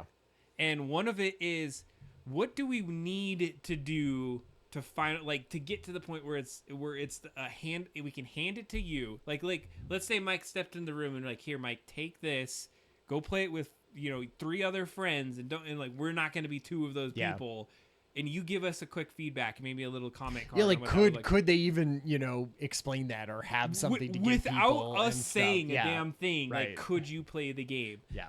And so I don't think you could right now. I mean, maybe if you watched the stream, you could. So that's true. Mike could because he's watched the stream.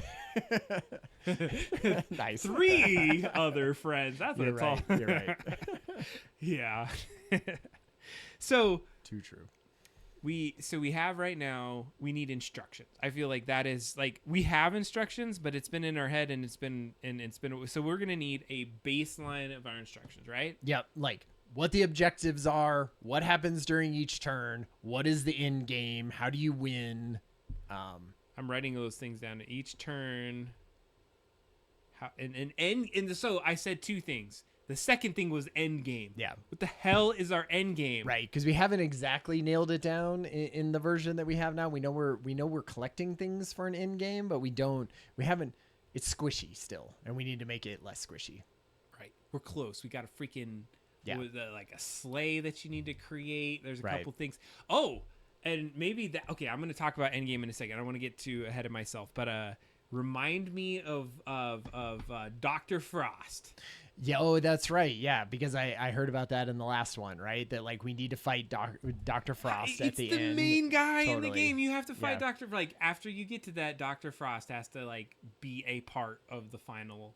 Something with the last piece or something before when you grab the last piece, Dr. Frost is automatically added to the board game or something like that. You have to get the ignition key from Dr. Frost to start the amazing sleigh. I like that idea. Yeah, well, it's like the end game Disturbed is like to get the hell out of there. But we feel like story-wise, because of the way the story is, because you're collecting pieces of the sleigh, and that's what you're using to like escape the facility. But we felt that like because Dr. Frost is such a big part of the story that the AI came up with as part of the lore for this game, that he needed to be in there and be some sort of end boss. And I am under the thing that he doesn't need to be the most biggest baddest boss in the whole game. I agree with that. Like I like it sort of when it's like, oh, you killed the giant mech, in front of it, and now you have to fight the actual last guy, and he's just sort of a dude, right? Sure. And so maybe he doesn't have that much power, he doesn't have that much something, but it's just something you have to do to get through the end of the game. To get to the end of the game. So just without having to play it, just so you can kind of get where we're at, because we're writing down some of the insights, is that every single time we've played the board, we've either created a new character, we've created a new card, we've done something to the board. These things at the very bottom that you're seeing at the very end, every time we've done a playthrough, we've written some of the instructions, so we're close. And I feel like we're in a good place. So what was Mike saying? I wonder if one of the corners could be the sleigh, and once you reach the sleigh, I didn't get that last part, but there would be something. Sleigh with the components you flip over to reveal Dr. Frost. The only thing is, I think like that is where you basically are leaving at the end of the game. Like so once you have all the parts, you're going to the end. So I think it's more like once you collect the last piece or something like that, he is added to the board, and you have to be able to kill him and get the last piece to the end. So I think up to this point we got 7 different kind of bosses through the game itself, and you can kill those bosses, and in certain cases a card might like kind of resurrect one of those guys, but for the most part you're killing all of these things in some capacity. And so one of the things is that this sleigh isn't built, so you'd have like a side of it that would be off to the side, right? And so your sleigh's in this shop, so to speak. And then as you go through, and then in this particular version of the playboard, we had marked on the side that you really, really wanted mark, but it says like E for enemy or P for a part. So let's say you get to this little thing and you flip it over and you're like, oh, sweet, this is a part 1. And so now you've collected this part, and there's probably some little like thing that pretends like you're putting this part in your backpack, so you're not carrying this humongous thing across the board. Yeah, I was thinking that was one thing. So you were doing like the on last show, you were showing like some of the player characters, right? Like the player characters. I was thinking as I was watching it, I was like, where are we gonna? They need to be able to have holes in them so that you can like shove those pieces, because you want like a part piece, right? And so there's just like 4 part pieces, and when you're carrying a part piece, you have it there, or when you're carrying a sword, you're powered up with, you know, attacks or whatever. So we need that for each one of those player characters. I totally agree. You know, one of the things that I really liked that we talked about one of the times before was that like the enemies, like forcing you to fight the enemies might be fun. So let's just say like Light Snake is right here. Mm-hmm. And they have a part of the sleigh. Like, that is a piece of it. And so instead of us always avoiding it, you have to strategically think, okay, am I going to get that part now? Because I need to get it. And they have it. And so you have to kill them to get the part. Maybe that's a card that you would draw that is give 1 part piece to an enemy or something. Well, we always said if an enemy happened to go over a part piece, they would pick it up anyway. Right, that's true. See, these are all things that we have to write into the They're rules, right here. man. They're right here. Like at least all the things I'm talking about is right here. So let's say we get through and we've implemented a majority of these rules, because any bullet point that I put here, we kind of agreed upon that was a good idea. Yeah. So where we're at now is let's just pretend we've gotten through this board, and as you've turned these things around, you've created some sort of a path, and that's the whole point of the game, is that you're like path seeking, and the black side is like if the lights are out, but then you flip it over, you're actually creating this path, and the whole thing is you're collecting the parts. Like the objective is collect the parts to be able to get to the end of the level and then be able to get that sleigh away. Should we be writing that down as the objective? I mean, I feel like we need I feel like we know that part is, and we can put that. So let's say you're this, you know, we're here. We've just collected all of our parts. Enemies have died. Everything's, we have the sleigh here, and we're like, yay. It's like that one part of the show where you think you're going to escape. Now Endgame gets inactivated, or is it a little bit earlier? And I saw 2 comments from a couple folks in the chat that may have some ideas on where we would go with an Endgame. But I kind of like the idea that there is a point where Endgame gets activated in some capacity. Right. And now you have to do, like, using similar mechanics, or, like, taking your mechanics and adding an extra step to it makes it, like, Endgame scenario. I definitely like the idea of doing something repetitive, like collecting it, and then having one little twist at the end, for sure. So I don't know if that twist is just Dr. Frost shows up and you got to kill him, or because I mean that would just be killing him and getting the key, right, or whatever. Or if it's you have to avoid him and he's at the sleigh and you have to juke around him. Like, I almost don't know what's fun yet until we sort of try it. Maybe you have to like lobotomize him so he turns into like a Rudolph, and he's actually the guy that takes you away. Oh yeah, you like hook him to the front of the sleigh as your zombie through his intestines, and then that's how he kind of pulls hideous. Away. I guess this is a horror game. It's a horror sci-fi game. Horror sci-fi. It would be perfect, That's right? True. What are you talking about? Like, no, but that, and I was obviously joking, but like taking to an extreme of there. So we could do 2 things. There's one of like, do we want to close the story on Dr. Frost and he's dead? I mean, I guess we could always resurrect him in some kind of capacity. Or is there a way that we're just trying to escape? Christmas magic is still out. So are we like screwing over the rest of the world and all we're doing is escaping? Or are we like saying, hey, we're about to take off, but oh shit. The Christmas magic is like there's not enough of it to lift the sleigh.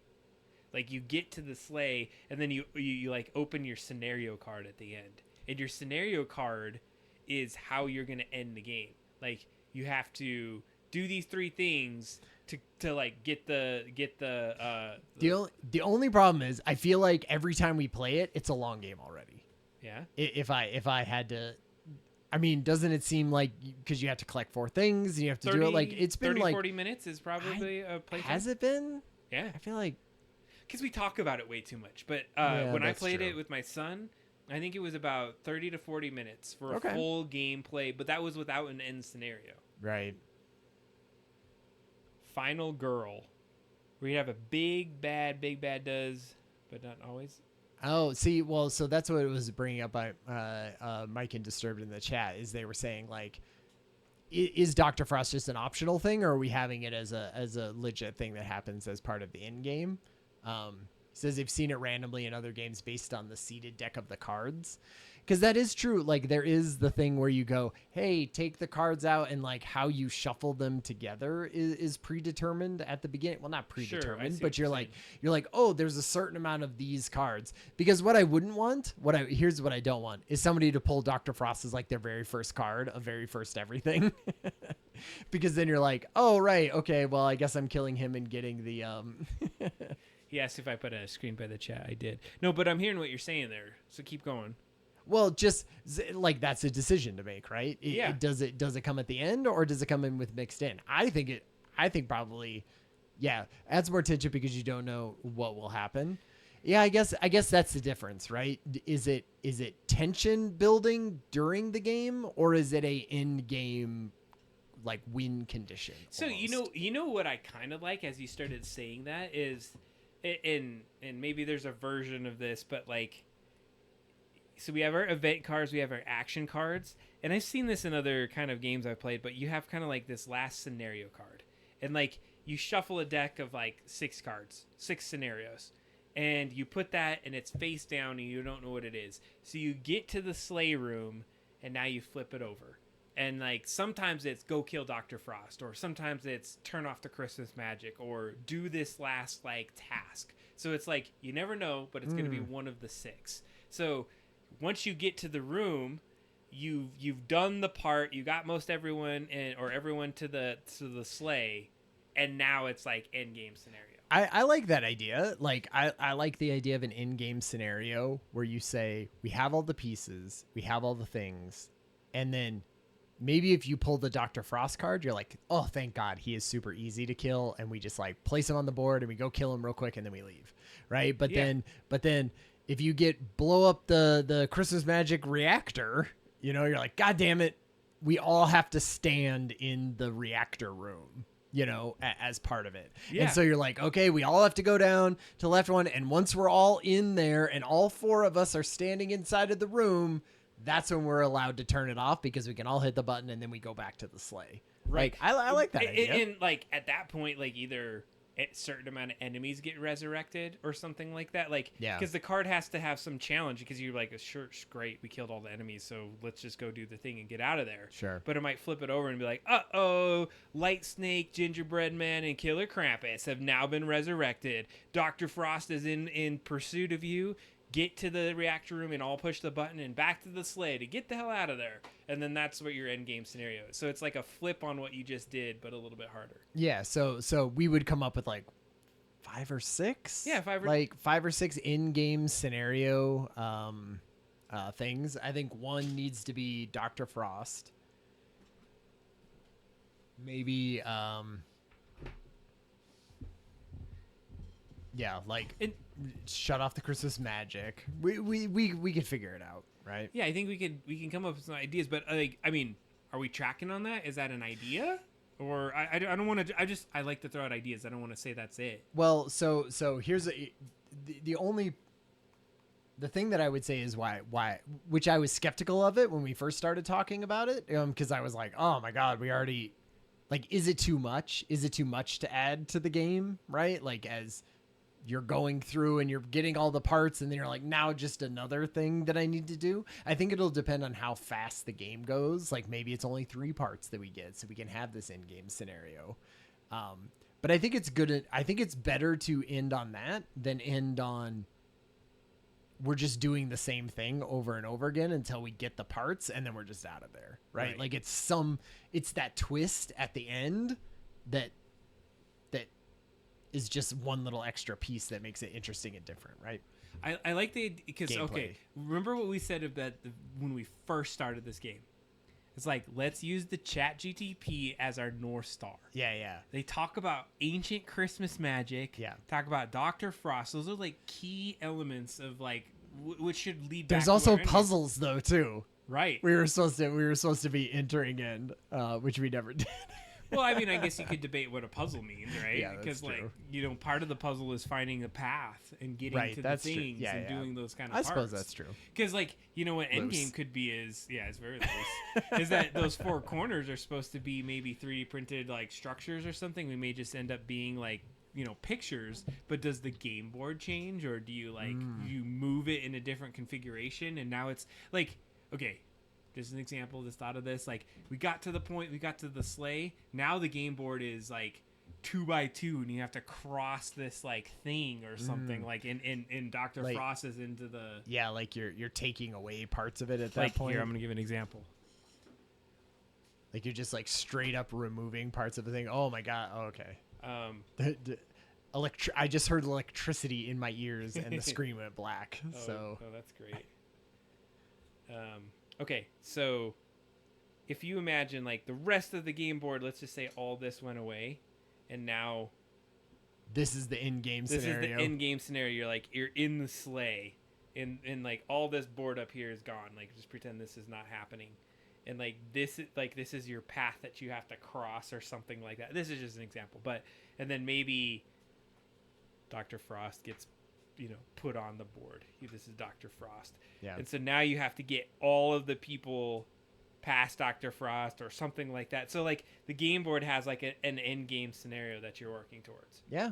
I mean that's going to be harder to do, but I'm not saying it isn't. I'm just saying trying to come up with something that doesn't make it the same that we just did of all of the other stuff. Totally. Yeah, some kind of new thing that isn't just making new paths to areas, right?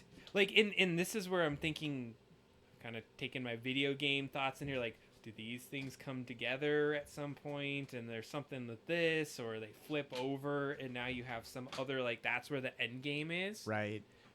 We just have a couple options, and I think that's what makes it fun, because then you're like, oh crap, this is final boss, and then we have to do this really crafty thing to make that win happen, and so you'd have to make that fun. I do like the idea of flipping it over, at least in the sense of it would be cool to have the Christmas magic room or whatever, a reactor, but then now it's in game and you flip it over and it's stuff is flashing or something. It's almost like storyline would just be interesting too. Yeah, so I think that's been helpful so far, and we got a lot of great ideas here in the chat. So totally, oh yeah, people helping. That's always awesome. Well, and I just want to kind of go through it. So he's super pissed off that you found the places. You should put us there somewhere. There we go. Ryan gave up on even pushing buttons. I realized that I always push the buttons now. Because every time I would come, I would be like, okay, it's a brand new layout, completely different than you've ever seen before every single time. And so I go dude, I'm not going to know how to push all these. There's 1,000 buttons there. Mine have not changed since the day that I set it up. Hey, I have been consistent for at least the entire show of the board game, but it's fine. I'll be directed to push buttons. There's just too many. There's buttons up and jumps. There's 2, 4, 5. There's 15 buttons, and there's multiple screens of different buttons. Yeah, it's because it's probably built in Adam's brain. Oh yeah, I'm sure Heather also got this every single time of the instructions on how to use it, just in case she wanted to flip cameras. Use all these scenarios. All right, so endgame scenarios. I think we're hitting on some of the things we wanted to talk about as far as endgame is concerned. So really what we need to start homing in on then is, are we going to do some level of a secondary, a different thing? Man, I still think we need to work this out. You know what? Maybe this is it. We come up with an idea or two of an end game scenario for the in-person play, and then we make it more of a poll or an insight, and okay, did you like this version or did you like this version? So we get 2 boards fully printed, ready to roll, 8 people. Do I even know 8 people? Yeah, I know. I was gonna say it's gonna be tough. And then I may know 8 people. Then out of those 8, how many are gonna play a damn board game with us? You gotta buy 12 to get 8. We got enough, at least in the chat, for at least one game, so that's good to go. Okay, so I think it's on us to come up with at least an end game, and we could always use ChatGPT, but we'd have to Yeah. like feed in, I think, our instruction set so Yeah. that ChatGPT can give us an idea. So as we start to think about what other pieces, so we got instructions, which would have the objective, each turn, and then win conditions. And then we have some end game scenario cards that are various, and so you could have maybe 6 of them. Yeah, I think the instructions need to explain each of the cards, right? Isn't that that's something that typically happens? Because you would say like, "Hey, here's what you're going to do on your turn. You're going to pull an action card, right?" And then you would go, "Here's what an action card is," and it says the action card does these things, and this is when you can use them. And so it's like a reference. So you can be like, "Great, I did an action card. What is that?" And because on your card, it's just going to say, "Hey, do an action," and you're like, "Well, what is an action?" You know, and then it would say, "Great, here's the card, and here's everything it does." You're spot on, and I think that's going to help us kind of lay out where we're headed with this. I'm trying to think like if there's any, like we talked about having that card that is your player card, so to speak. Oh, yes. So you can track your score. So special ups. Adam played on the last Adam and Ryan show. He played Labyrinth Team, right? And it has more of like you have a cardboard piece that sort of you use as like, this is me and this is where I know certain things about myself and where I add hit points and things like that to it. And it goes with your character, which I feel like is cool because then you get like an image in the background or things like that you're adding your little tile to. That's what we need to do for the show. We never even wrote this down. It's like we need to get those characters ready to print. Yeah. Our pawn cards. So that could be our 3D print in just a minute here. And I also was going to say like getting a sleigh that's not just one we found online. Sure. If we can get like just a silhouette of the side of a sleigh from Mid-Journey, I think that would get us to where we need to be tonight. All right. I think that gets us very close. So instructions, cards, a sleigh. A sleigh. And this is called the Snowman's Revenge, though. Remember, the whole thing is called Snowman. I don't think we have a single snowman, but Dr. Frost would be the only one that's technically. Well, we had didn't we have a Dr. Frost Mid-Journey image? Yeah, and he was like doing the crazy shit with the hands and stuff. Yeah. So Ice Dr. Frost cubes has or got to something? look like a snowman, like that. 100%. He's the snowman. Because it's his revenge. So if he's revenging us, like, what did we do to him? Maybe that's the story. Like Dr. Frost did this, and we melted him in this room. Because ChatGPT came up with that title, right? So it just came up with it based on whatever it was. It was an early time. Yeah. So that was fine. Like it doesn't have to make sense. We're fighting him because he can't revenge if we haven't done anything to him first. Like we weren't the reason that it blew up or anything like that. But maybe that's the quick like context story. Is like you were at a party with Dr. Frost, and then he turned into a snowman, and he turned on the heater, and he melted down. But then, or he could just be insane and thinks that you did something and is sending all his stuff. That he was just like lashing out at people who were there. Like that. Oh God, shaved ice machine in the game, but all with red colored ice. It's great. That just gets me hungry for an icy right now. True. Oh man. All right, nice. We're gonna It's hot jump in here.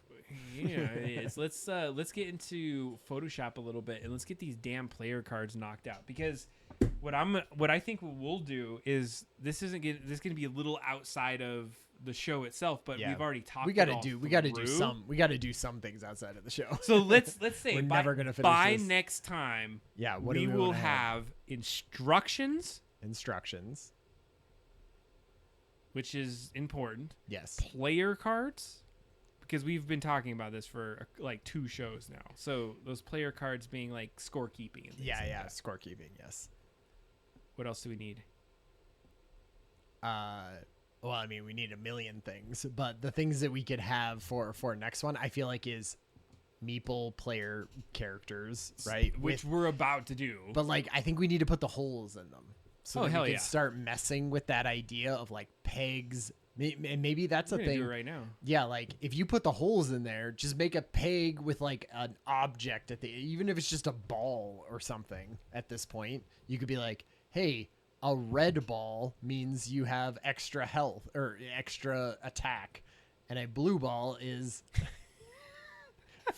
phrasing. but it means you have extra health. I just learned about blue balls the other day too. How What? realistic that is. Oh, that it's not a thing? I guess it's not a real medical thing. It's not a medical thing. It's not use it or lose it.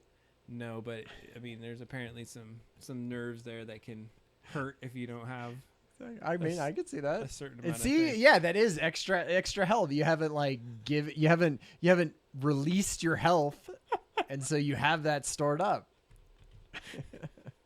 Yeah, what is your weapon from that?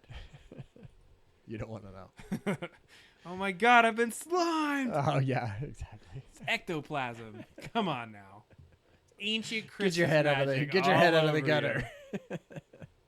All right, I was trying to vamp yeah. while we get to this I love point. how these player characters look like cosplayers or just normal people. They are amazing. Nobody's Yeah. seeing what we're seeing right now. So you saw it last time, but what I wanted you to do, Ryan, is like help me like get better at designing these things, and then I wanted you to help pick and say like which ones should we do. So how many players do we need?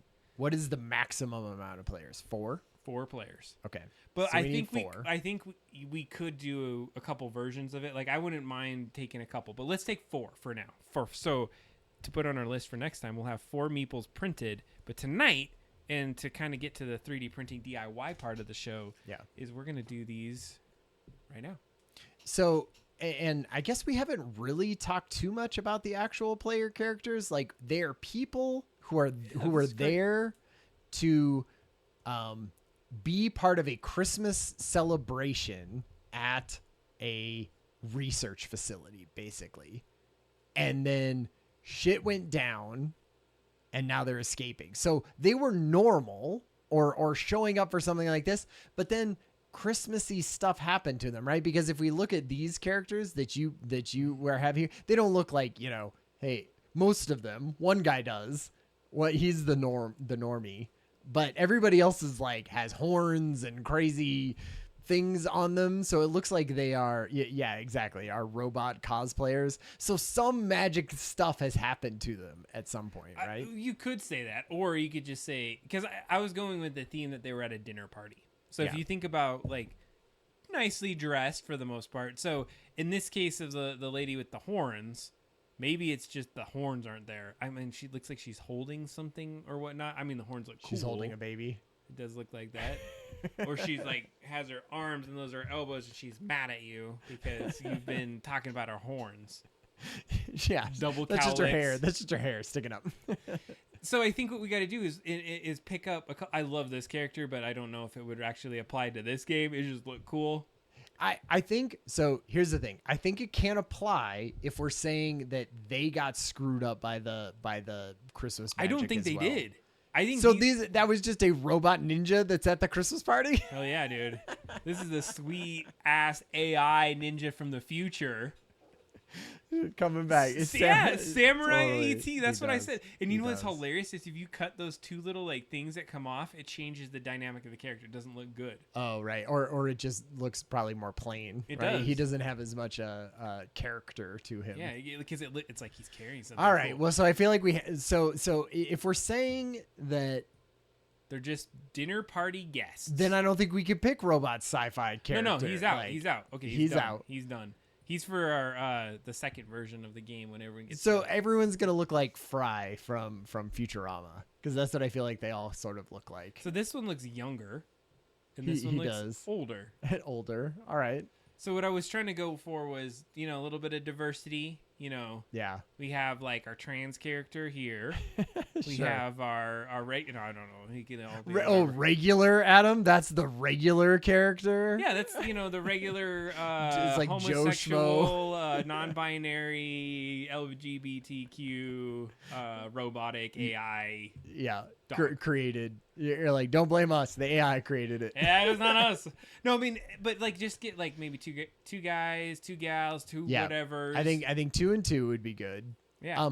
I'm fine with them looking different, Yeah, right? I want them to.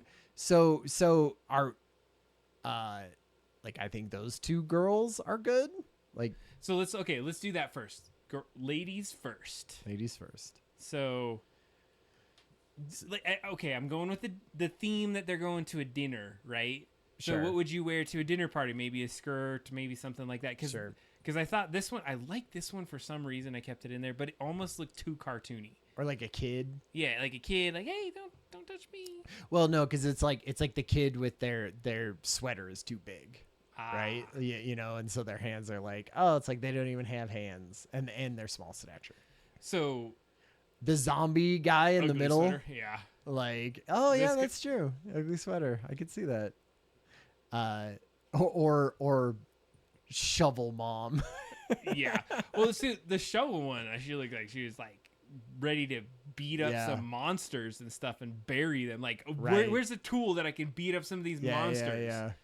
And she's like obviously a runner or a cyclist because those Oh, thighs sure. are ready to like stomp some people. Yeah. She has an awesome little like hairdo right there, but ready to kick some ass. Right. Well, it looks like she was dressed up and then now is ready. Well, to- and honestly, why I pulled this one is like, yes, she has bigger thighs, but I was like, if we're printing this out, oh yeah, like if it's too better than- thin or something like we were looking for, like it might not print well. Well, because wasn't there another girl like like hers this one, is like too thin? the ankles, it was I don't think it would. Print, So let's or, start deleting, or let's just like put a mark on ones we don't want to use. Like, okay. So Well, thus far I got rid of the one. This one looked too South Parky. I don't know. Like he's like, oh, I don't want to be on this. yeah, game that's true. anymore." The only thing is that's where exactly we're gonna have to put the holes for like the right here. yeah for them to carry. But look at stuff. this guy. His hands are, I guess, kind of in his. He's like that one is such like a Joe schmo. Like I don't even, what am I even doing here? No Christmas magic affected him at all. He is just like the everyman in this situation, which I think is fun. Like and you choose know what? that one. That was that. This guy reminds me of you, Ryan. This is the Oh, you nice. character. This is the me character. I'm just like, I don't even know. Not what maybe is not a going on. Ryan character, but like out of all the characters, I thought that was like the one that He's you like, would be like, he's that just was like cool. hands in my pockets, It's like, you know. Yeah, whatever. I got this sweet sword. Put it in my little thing.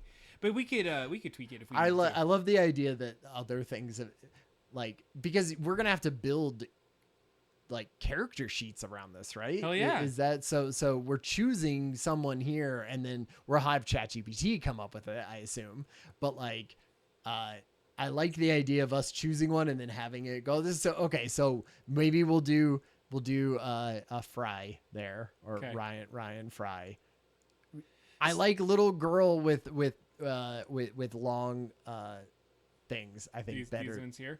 So here's a quick question, and I don't know. This is a great one. It's like, do we have to stick with this, or do we do more? So to Disturb, just because there's been a couple shows that you hadn't seen with this, is that we're trying to do our best to be as honest as we can that we're developing this out of just AI generated images. Sure. Like minimal. You're like photoshopping. 100%. If I was coming up with like what these characters would be, it would not be what these are right No, now. none of it. But in some ways, that's fun, right? Like you're trying to do it from an angle. Yeah. So yeah, we've been trying not to Photoshop them too bad. I'm trying to think what we photoshopped at all, other than like little platforms for them to sit on. Right. I think that was it. And then the thing is, if that laid on the bed and you just like printed it up, so like that guy, like it would look just like that. Yeah. Getting through it. So we got, okay, it's a print for this guy, is what we're saying. I'm you- saying and you him, like this. and I like her. Okay. So then you're, are those your So we two? have two. So we have Two? male and female. Okay. Right. And so now we need one more male and one more female. I saw this guy, but I didn't like He him as looks much. like the problem with it is he looks too much like the other guy. Agreed. Like He's out. He's done. we need, if we have another guy, he needs to be like Buckethead or something like that, right? There. So I thought Buckethead might be Dr. Frost. Dr. Frost. I don't think we have another dude then. The other guy looks exactly like, he looks too the same. Yes. That's true. It definitely, well, and we're Disturbed in the chat is basically saying like, hey, it's like a tool that you are using part of it. That's true. I feel like we've done a plenty of us Changing shit. changing shit on lots of stuff. So I would say for your first guy, like look at this.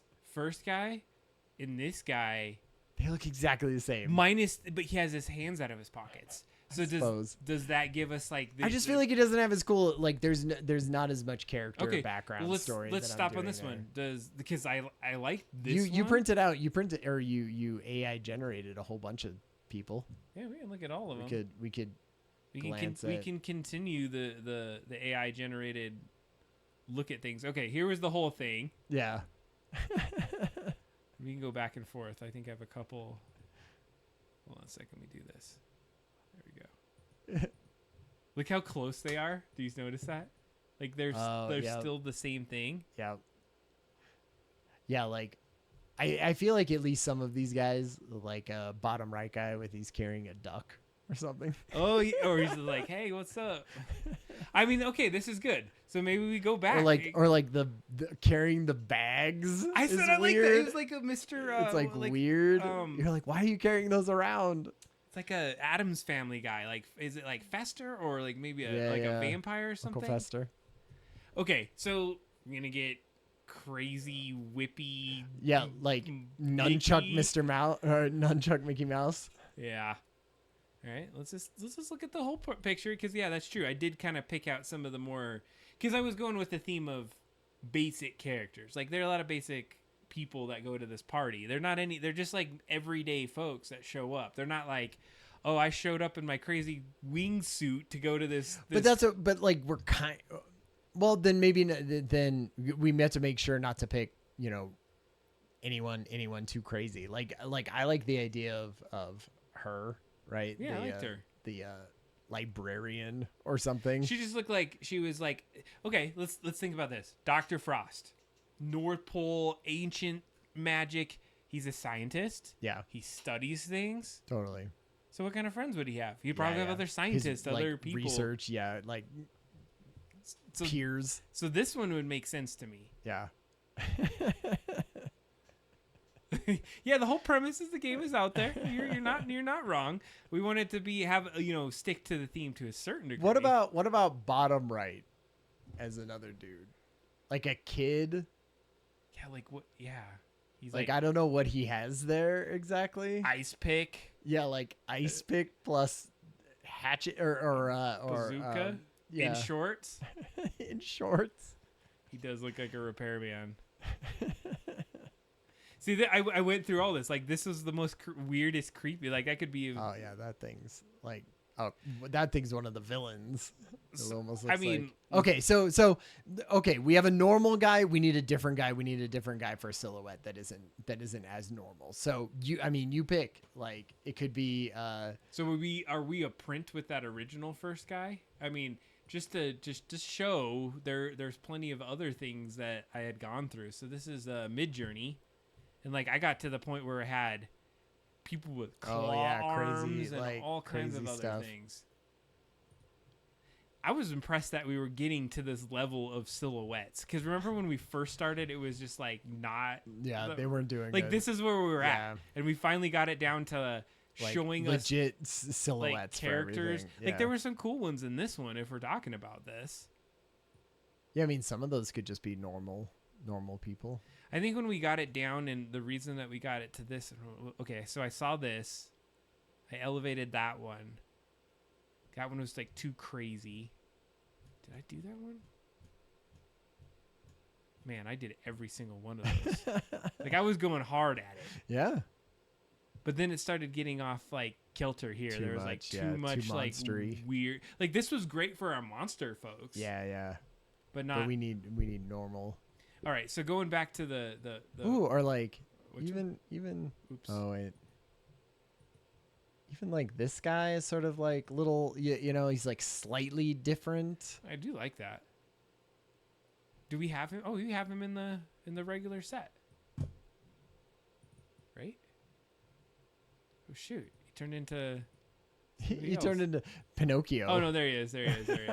Like that could be sort of science. I feel like him and the other girl sort of go together. Okay, we got like two they could people. be like scientists. Yeah, this one, husband and wife. Yeah, this one and this that guy. Okay, yeah, like they're those like are sciencey. Sure. Okay, those are like the older couple. Yeah, and then we need a younger couple, right? And the younger couple is this guy is Stephen or Fry. It's Fry, and then Philip J. Fry, and then his like little sister or something.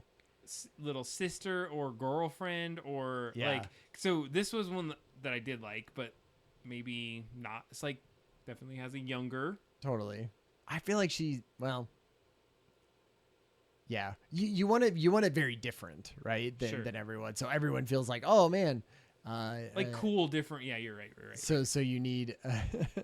Oh, that's true. Yeah, because new Futurama trailer came out for new season of on Hulu, which I'm excited about. All right, let's do this. We at least got 2 of them. Let's step out of this today with at least 2 characters. Cool. So you have this one, and I'm gonna crop that so we can work on that one. So that's a one we'll do.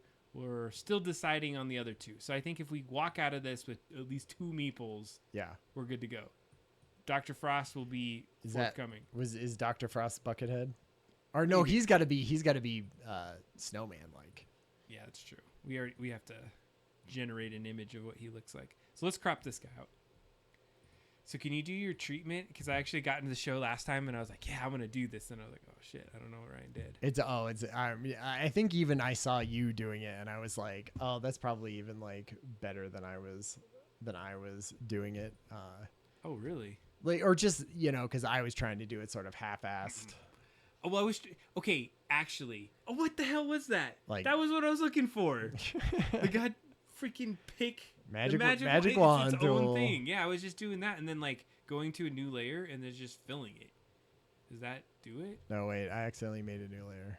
Just that, right? Because what it's gonna do is it's gonna smooth all this out in Illustrator. All right, just save it to the desktop for now, or right where it's at.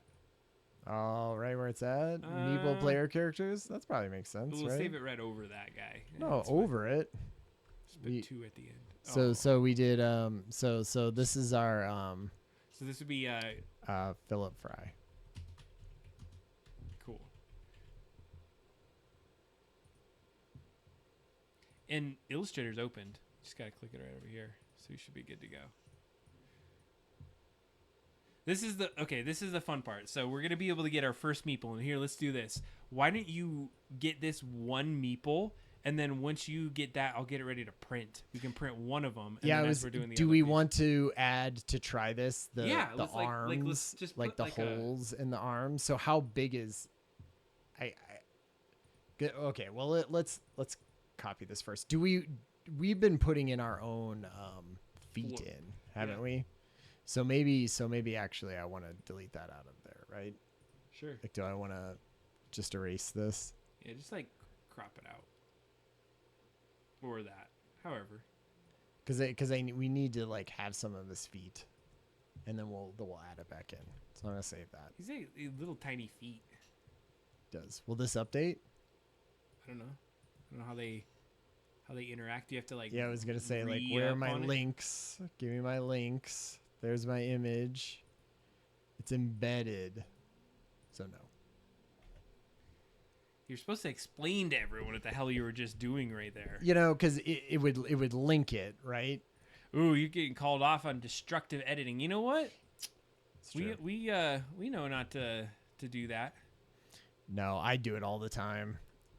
Mostly because I'm trying to go fast, right? There's a difference between wanting to go fast and being like, I don't care, it's just going to do stuff and that's fine. As opposed to being like, other people need to use this file, right? Like, am I going to be giving this to someone and them having to do it? I feel as though I screw my future self a lot of the time with that. I'll get back to it and like, oh shoot, I deleted all of that. Yeah, that's true. But I also feel like, how many times does that happen versus how fast and how much time did you save? It's about scoping, Disturbed. So what we're trying to say is it's so simple to get to this point. It didn't hurt to just go quick. Yeah, like if I was making this a bigger project. Plus, all we're going to do is we took it into Photoshop. So just to give you the color play-by-play of what was happening is we mid-journeyed the idea. We took that picture, brought it into Photoshop, cropped the guy out, erased all the crap that we didn't need. It's not showing it to me. And what are you trying to do? I'm trying to preview this. Because are you on the wrong? No. Layers, right? I mean, I'm on. Yeah, what are you trying to do? I'm trying to like, Pathfinder this guy. He's like perfectly cut out already. Did you click on him for sure? Because there's that opacity mask layer. So anyways, as we took him from the Midjourney to the Photoshop, and now what Ryan's trying to do is do a tracing run on this guy. And for whatever reason... See, because it's just tracing around the edge of it. Which is weird. Ryan needs to know how to do right? Illustrator. This is why we put you on live, Ryan. This is start it fresh. Just open the file one more time. Yeah, I'm just gonna save it as not a Photoshop file. I feel like. Oh, just like a PNG or something like that? Yeah. Oh, that's probably why. Oh, I don't know where you put it though. Meeple player characters? Yeah, that's fine. Okay, let's try that. There we go. It even had the right bluey area around. Oh, there it goes. It did it. It did the thing. It's like it's a little less cool. His hair is not as well. Like pull it, back, like threshold down. It's gone now. Too far down. You know, it's not going to get crazy. Like that is probably perfect. If you could put a hole somewhere off in his. Yeah. Would it be in his back? Would you hold things in your back? I think you have to have two, right? Because you're probably going to have a weapon or a thing that's for you, and then the part you're carrying. Right? Okay, so I could do both of those in. You want to do it in Tinkercad or whatever? Let's do that. So if we get this guy out, get him out as an SVG, and we're ready to go. Well, I can't wait. I can't wait to get this guy printing out our first like actual meeple. We'll have to put a bottom on him though, like a floor. I feel like we created this as a file in some place where we would have the same floor and all the characters we can for the monsters, but I don't know where that file is. Oh, there we go. Did you do the thing? Did you get the thing? Yeah, we got him. And then we probably need some kind of floor for him, right? Yup. Put it a little bit below his feet. Yeah, there you go. I would make it a little less in terms of the height of the floor. Yeah.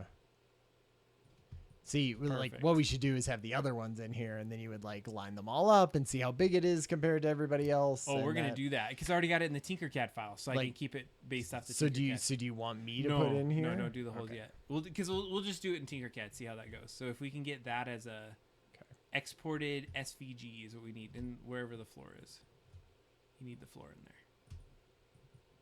It's not black. That's the problem. And then we just want to combine it all together. Yep. I just love how you can take it from Midjourney to 3D printing. Couple minutes. Yep. Save AI? Is that what you... SVG. Okay. So we'll do an AI just because that's the source file. So we want to keep that. And then we'll do this little SVG. All right. Do you want to do the other one, or do you want to? Let's just do this one so we have one printing. That's while we do the other one. All right. So Adam's on deck, and we're gonna do Tinkercad. Good job for Talon stepping out because he would be mad at us right now. You know. We talked about this. To each their level. It's kind of like the destructive editing comment. You gotta work within the scope of what you need. Like there's a certain diminishing returns on some things that you can get. And right now, all we need is a little guy printed out. So here was the Meeple board game. So let's see here. Let me see if these were the right ones. Yeah, I think this is it. Look at it, even on like the weapons you added and little everything. Weapons. This is my scaling. Did you see this? No. Did I show you this? Mm. All right. Yeah, I tried to like get the guys at the right size. Cool. The right height. Did you print any of those? Yeah, these are all our guys except for the weapons. I didn't. Print the weapons. That's what I was gonna say. Okay. Look at that. So yeah, had a shotgun. Nice. Like oh man. some crazy like yeah other thing. There's a shield. I thought those are cool weapons. Totally. Just have to like put a little post on it or something to print it out. Yeah. So I think you should. I think you should pick one of those and put a post on it and make it the same. And shove it in the guy. All right, chat. Which weapon should our first guy carry is the question. So, well, you're letting us know the first guy. I'm gonna go and pull in our dude. Shotgun. Nice. Where did you save it? Was it on the? Oh, it was it wasn't import. Yeah, I guess it was import. And drag a 2D or 3D file here. Yeah, that's the SVG, right? Yeah. If you're asking Meeple player characters. Was that where we named it? Yep. Well, that was a weapon rack. There you go. There we go. There he is. All right. What do we got? What are we thinking? The gun? This is more of a bropal, which I'm okay with. Yeah, bropals. Bropals. Chris, This is a fun Christmas gun. Christmas gun GPT. All right. Get him down. Oh yeah, we were having this problem last time. Get him to scale because he would be smaller. I tried to make it to where like Krampus I thought would actually be kind of bigger. Yeah. And then so is the Inca snowman. So he should be maybe the size as that Santa, right? Like this guy right here. Yeah. There we go. And then I think let's just see what the size was. Yeah, I was gonna say like what kind of 7. 7. All right. Do that. Oh man, how do I get this? There we go. 7. He was only 0.92. There we go. Cool. He's the right size. All right, so we're going with the shoddy. All right. That'll be fun. Oh shit, that's not what we wanted. All right. And so where is he gonna hold this shot? Well, I feel like because you're gonna have to put the gun, the holes in where their arms are. I feel like. Okay. So I'm gonna put this at 5. Because maybe I do feel like we could have player characters. Like if you're the girl, maybe you can only hold one thing, right? Or if you're the little kid, Yeah, right? yeah. Like maybe you can only hold one thing, and he can hold 2, or somebody else can hold always a shield or something like that. It never gets knocked off. We can figure all of that out. But yeah, like the holes are going to be there. So then you would know, here's what it's going to look like. I feel like that's cool. So is he holding it like that? Is that? Oh, and then you're going to put the peg like in the, yeah, I'm in just the handle. Yeah. Yeah. Like in this circular part, that's where you put the peg. Wait, in circular. See the sort of like fat circular part here. Oh yeah. Because that's where you're going to have to put the peg. Like to go down. that's too thick, right? Yeah. The gun itself. Okay. Too thick. Very thick. But he likes thick things. He likes it thick. So still, I'd like 2 maybe. But remember, this is a zoomed in scale. This is going to be miniature. I feel That's like true. let's keep that. Okay. And so now we got to get the nubbin. Yeah. As Michael. We're gonna, since you don't know how to pronunciate how to whatever the word is, your name, Mike Azul. Mike Azul. Even though that's not how it's spelled, Mike Azul. So here's the cool thing is what we could do. Yeah, Mike Azul. Is if the peg itself we'll use for 2 things. Number 1, to like put the hole, but also to make the nubbin. So you're saying put it like right in this circle? Yeah. Okay. Yeah, like that's where, and maybe it's the same thickness or Yeah, something. We'll have to do it a little bit less than it is right now. Probably like that. Yeah. There we go. And I imagine, I don't know, do you make them the exact same size? No. Or you have to make the hole slightly bigger so that it'll fit in? That's what I'm thinking as well. Okay. So, all right. What I want to probably do is flip this. Because, like, I guess it doesn't matter. He's right-handed in this. I guess it wouldn't matter because you could always flip it Because one way or he another. could be either way. He could be either too. way. So, okay, that's fine with this one. So what I'm going to do is I'm going to take... Got to put the gun... Yes, that's true. Because, yeah, every person needs to be able to have that same gun, right? So whatever we choose is the thickness of this, like peg or whatever, and the holes, it has to be the same across everyone. Okay, but that's the right placement, right? Is he Yeah, holding it in the right totally. place? And the only thing is, like, it'll be fun because the little girl, it might be too high, so she has to sort of, like, angle it off to the side almost. Okay. Well, what I'm trying to figure out is I need to maybe flip this. Let me flip it. So 180 that. Okay, it's going to be helpful. Let me... And then you're going to pull it out the top. Yeah, I'm going to do 2 things. First, I'm going to lock it, and then I'm going to get this, pull that guy out of the top, show everything else. There we go. Drop that to touch it. Yeah, that's like It's got to be perfect. longer than that, I imagine, though, right? I don't To know. be able to hold in there. I think well, let's give it a try. Like, let's see where it's at. It's at 1 right now. So let's do 1.5. Okay. I was going to do 2, but 1.5 would be good. Okay. So here's my trick. Copy, paste that. Mm-hmm. And then I'm going to go to this one. I'm going to lock it. And then can you arrange them? You don't even need to arrange it. Now just take that one and put it into the guy. Yeah, I right? wanted to put it exactly right here, though. Oh, I see. So that it's like Or you completely need lined up. You need paste in place. Yeah, they have that. But this is the alignment tool. So why is it not like exactly aligned? That's weird.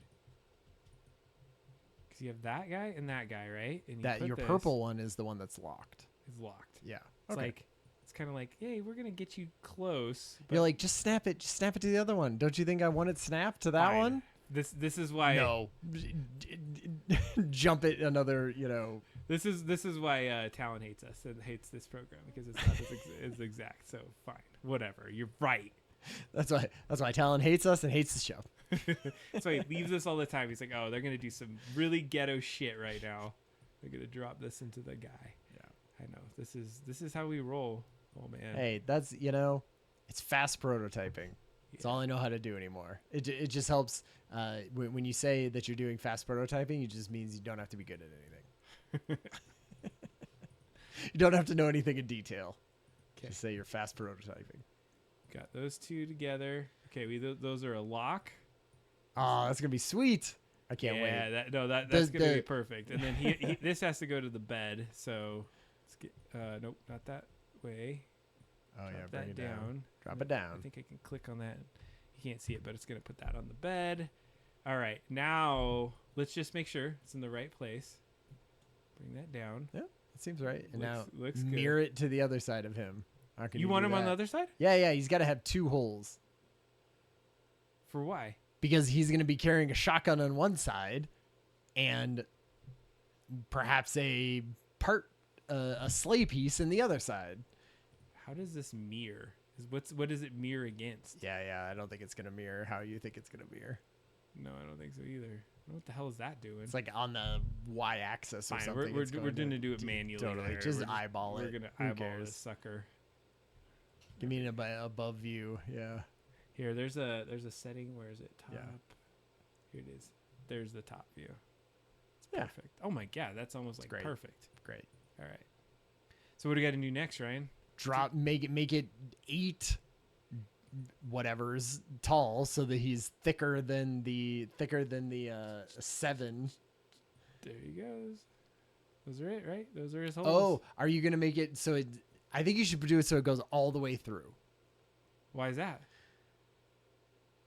I guess it doesn't matter Because you just need to. because then there's a front and the back as opposed to it being symmetrical. So you could use no matter what you could use the front, but then you could be like, oh, I want to put 4 things on me. Here's what I'm gonna do: is I'm gonna make this 1.2. Okay. 1. Yeah, and reversibility, right? So you could be either way. My thought was that it always went all the way through. That's what the meeples traditionally. I don't know. like, There's right? some meeple experts in there. Let's try. Okay, let's do this because first printout is just to make sure everything actually fits. Like I Sure. want to make sure things fit in the hole. We're good to go. That's what she said. We gotcha. All right. There's our first printout. That looks cool. I love it. Does. All right. We're gonna export that as an STL, It's like Ryan with a shotgun. and that was called what? I don't know how to use Philip this. Fry. Philip J. Fry. Ooh, Jeffrey. And get that to the desktop. Okay, so oh yeah, I need to go into the other platform, Simplify 3D. What? No. Yeah, I think we'll eventually put something in there. Oh, there was the coins from Sea of Thieves. We'll have to have an update Nice. from Kalia on that one. You've been saying her name wrong. I did. I asked her last time. I was like, "How do I actually say her name?" Because I'm pretty sure I'm butchering it. And what was it? Kalia. So there's K-A-H. so the Y or the in her That looks good. username or whatever is not. Oh, that Kylie. does look cool. All right, just it's coming out is going to be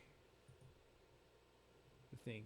26 minutes. Perfect. That is awesome. All right, That's amazing. That's yeah. Just writing it out again, Disturbed is not helping. Is not helping me. She phonetically spelled it out for me last time, and she was like, "This is what it looks like." Yeah, Kylia. Kylia. She That's how I said would say she it. said K-A-H. Ka She said Kalia. Kalia. So I don't know. Now I don't even know. Now Disturbed. Maybe you're fucking up saying her name wrong. You've been messed up all these years. She never corrected you, my friend.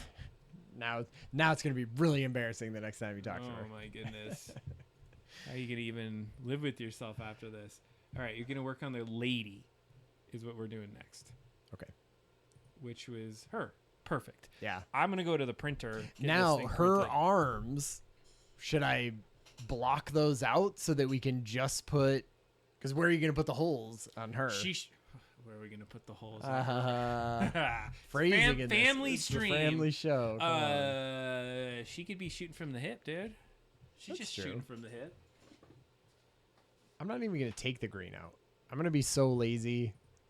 I'm just gonna like brush over this and be like, I bet Illustrator can handle this. Let's see. So what is this woman's name? This is like female researcher. Leela. You know, you can't. He actually looked like Philip J. Fry. What's the lady that sells all the crazy things? She's older and in that universe. Mom. Yeah, that looks like mom. Mom Meeple. Okay. She does a little bit. She has a much bigger dress at the bottom, I think. Okay. I'm sanding the printer, Ryan. Why are you doing that? Get some good adhesion. And then I have this like little spray bottle sprayed on there. That's Man, a whole bunch of that's bullshit. this is isopropyl alcohol that I just sprayed on there. Does that help?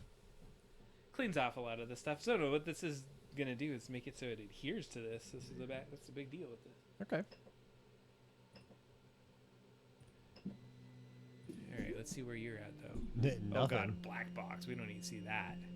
We're gonna watch this cool 3D printer do its thing. It's going down to probe. It's getting ready to probe, Ryan. Oh yeah, it's getting close. It's getting proby. Yeah, man, I gotta switch out that nozzle. I can tell. What did I say? Did I say it the wrong? Isopropyl. Isopropyl. Isopropyl. You know I can't pronunciate things well. That's true. Actually, I say a lot of the complete wrong words a lot of the time. Oh yeah, that's everyone though. You don't need to have imposter syndrome but about like, that. But in normal speech, I'll be like saying something, and then I'll say that like that word doesn't even exist. But like, I just go over it. I'm just like, whatever. Like that word exists. Just be confident about it. Yes, that word exists. it's all of life, right? Doesn't matter. Just be confident about it. Just be confident. Just be like, I'm confidently ignorant, and I'm gonna still say that word, and you're gonna listen. Great. All right, so that's queued up. So all we have to do is watch. Okay.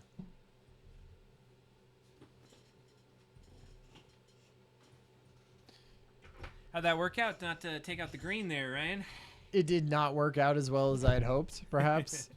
So you're thinking, or I was thinking, like we would just remove all of this, right? And then we would put the holes there. Yeah, you can just do it all like you're saying all. Yeah. So we would just delete all of this. Yeah, that's probably good. Yeah. Because at this point now you don't know what the hell she's doing. She's probably like holding that shotgun right in front of her.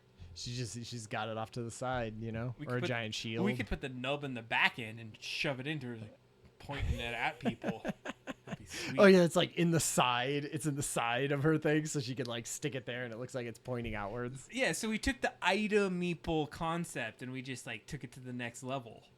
That's what this is. You take Philip Fry's bottom like thing. I was gonna try to like Oh, size there you her a little bit too. Like I feel like she's a little bit taller than he is. Yeah, she's cooler. Okay, she's too tall. Too tall? I think that's a little much. That was like an extra foot. There you go. Like there maybe. Yeah, that looks good. Okay. I mean, Oh, and I already. So I'm gonna just put her back in her thing yeah, she's good now. at the right size, and then I'm gonna take his meeple and undo him a little. There we go. Constructive, deconstructive editing. We still had Control Z's on that, so we were able to get to this. I feel like it's not best practice in any kind of way. Everyone is right that it isn't. But. So that's a hilarious thing is like when you get to this level and you're like live on stream, you're just like, oh crap. People Well, are gonna be it's about judging every little. That's true, but and it's also about like moving this forward quickly, right? yeah. We want to get This is things rapid done. prototyping. Like That's exactly rapid prototyping. he's so much skill there, Ryan. Why does it make that terrible noise every time? Because I was clicking trying to get past it already. SVG mom. All right, Is it my passing turn? it over. Oh shit! Nobody saw what you just did. Ah, It was your fault. You didn't push the button. it's like you had one job, Adam, to push buttons. Thought I did push the button. All right, one thing I wanted to that I didn't do that I should have done on this one is do a quick like look at the layers, make sure there's nothing too crazy. That looks all good. Oh, that shotgun is gonna be sweet. It does look good. I'm a little nervous that this little circle is gonna like break off in one of those things, so we may have to Or figure out it's, what that looks like. But Yeah, like well, I mean, it's just gonna print those little donuts, right? yeah, it's just if they're layers on top of each other, that's where you're gonna have points where it can shear off, like it just shears off right there, I and see. then like breaks in there. But whatever, we'll give it a try. Yeah, See what we can come up with. cool. All right, let's make the. Oh, we never gave her a weapon. No. Which we were. Well, that's what we got to do here. yeah, we weren't even to the. See you point. later, Disturbed. Thanks for hanging out. Yeah, thanks for showing up tonight. It was fun Totally. hanging out. Thanks for the insights. You're gonna play the game, so we'll let you know when the Yeah, game's coming when up. we're ready. Okay, so she has to have For what? the end of the summer, I'm saying. We were saying like July, August. Yeah. All right, there she is, Mom Meeple. And we'll just size it to like, oh well, shit, I'm gonna have to resize it to him anyway, in here, which Oh, nice. Guys are playing It Takes Two. That's awesome. Kathy and I feel like we took a summer break from playing video games, but we just got too much shit going on. But I can't wait to get back to that.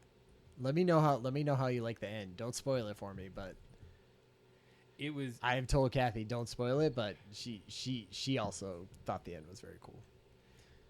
Oh, you didn't see it? She No, I have. She She's beat played it without She's- you. Oh, No, she played through the entire game with Weston Oh.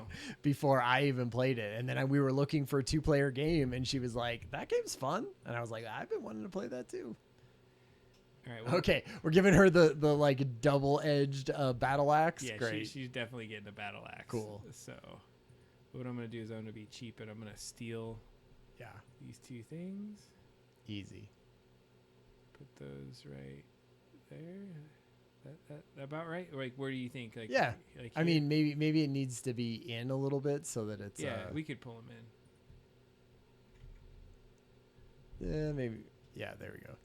Now Right, something. right there, right? No, okay. Yeah. Okay. Cool. Where's my other little shotty?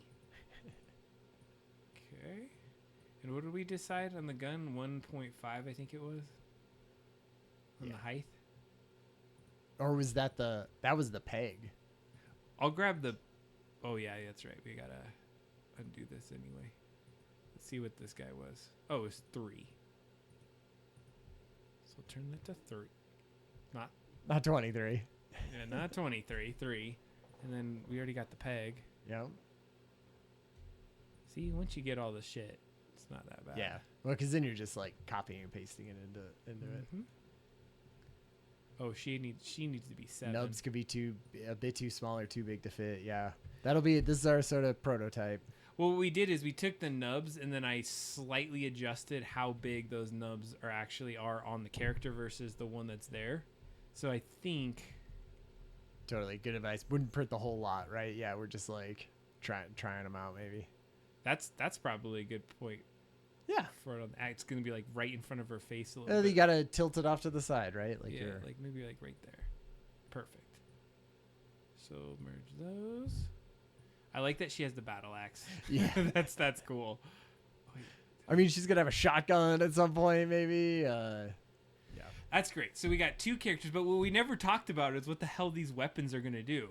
Yeah. Are they like super power-ups so that they can like get extra hit points? So I think one thing is they could just be cards that are in the thing, right? They're just picked up the action. axe. Exactly. You found a shotgun, and that gives you 10 extra hit point or 4 extra hit points on something. Like, yeah. We're like shotgunning Santa as well, which is fun. Yeah, so I think like it just gives you extra hit points or more damage, right? Or I think another thing that could happen is if you pick the scientist lady, you automatically get a shield all the time, right? Or when you flip over something, it always, you get to do the one next to it as well or something, right? Like it's almost like a class that you're picking. I did think of that, and I was like, do you want to I like that. Do you want to make it like a oh wow, this guy's gonna be small. That was everything. Do we want to make it so prescriptive that a person has that, or could the weapons randomly be assigned to a character? Yeah, well, in that if you were getting a card, right? So let's say like I do think what you could do is you would say, "Oh, if I chose this player, they just start with more hit points, right? Or they start with more health." He's going to be so small. Oh no! I thought he was lined up. I thought we lined him up with all the other characters, right? No, other characters are small. Oh sure. So he's just gonna look like a dude. That's why the silhouette is so important, right? Like they need to be drastically different from each other. We might have to consider some sizing of these characters. I think the enemies are pretty good, but we'll have to play with this and see how good. Yeah, I have no idea. Like looking from here, I'm like, he looks fine, but there's no scale at this zoomed in.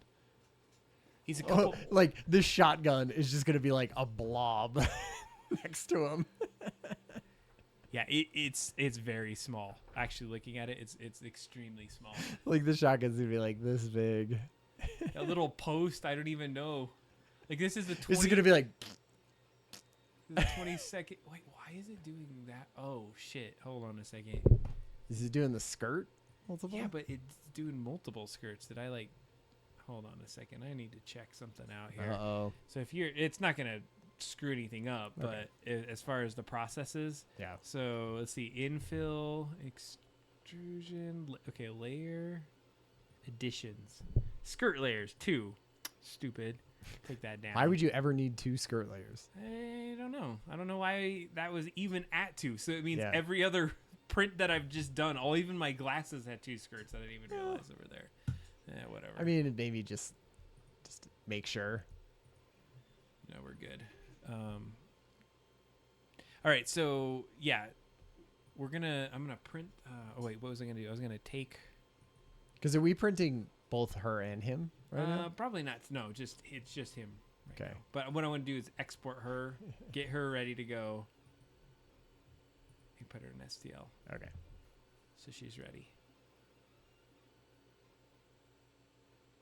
Man, these are going to be small. Yeah, like you said. Can I go look at it? I'm going to go look at it. You got to go look at it. Oh, it says download already in progress. Okay. Mom.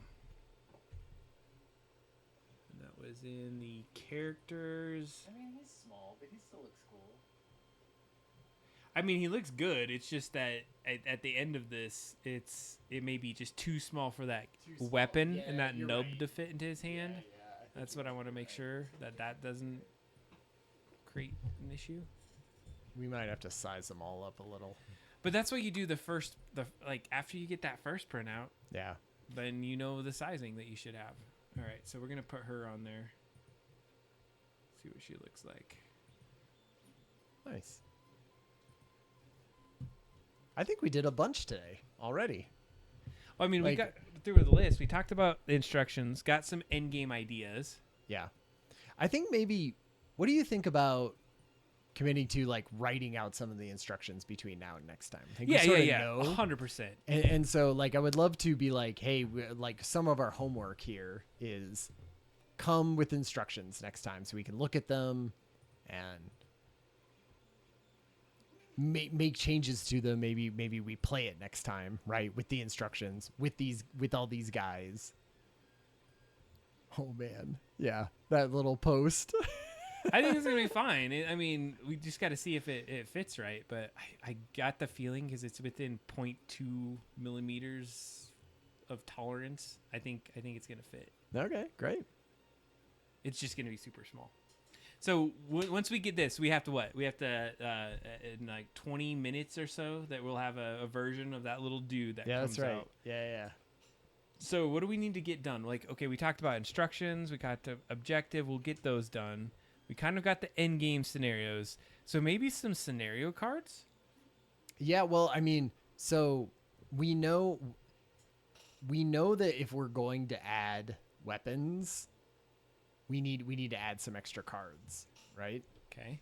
So so that's going to be another addition. So but like not weapons? even not just like, I think they should just be action cards that you pick up, right? Okay, I was thinking that. Here's the thing: is I played that Labyrinth game, and they had these abilities. You have like magic abilities, right? Yeah.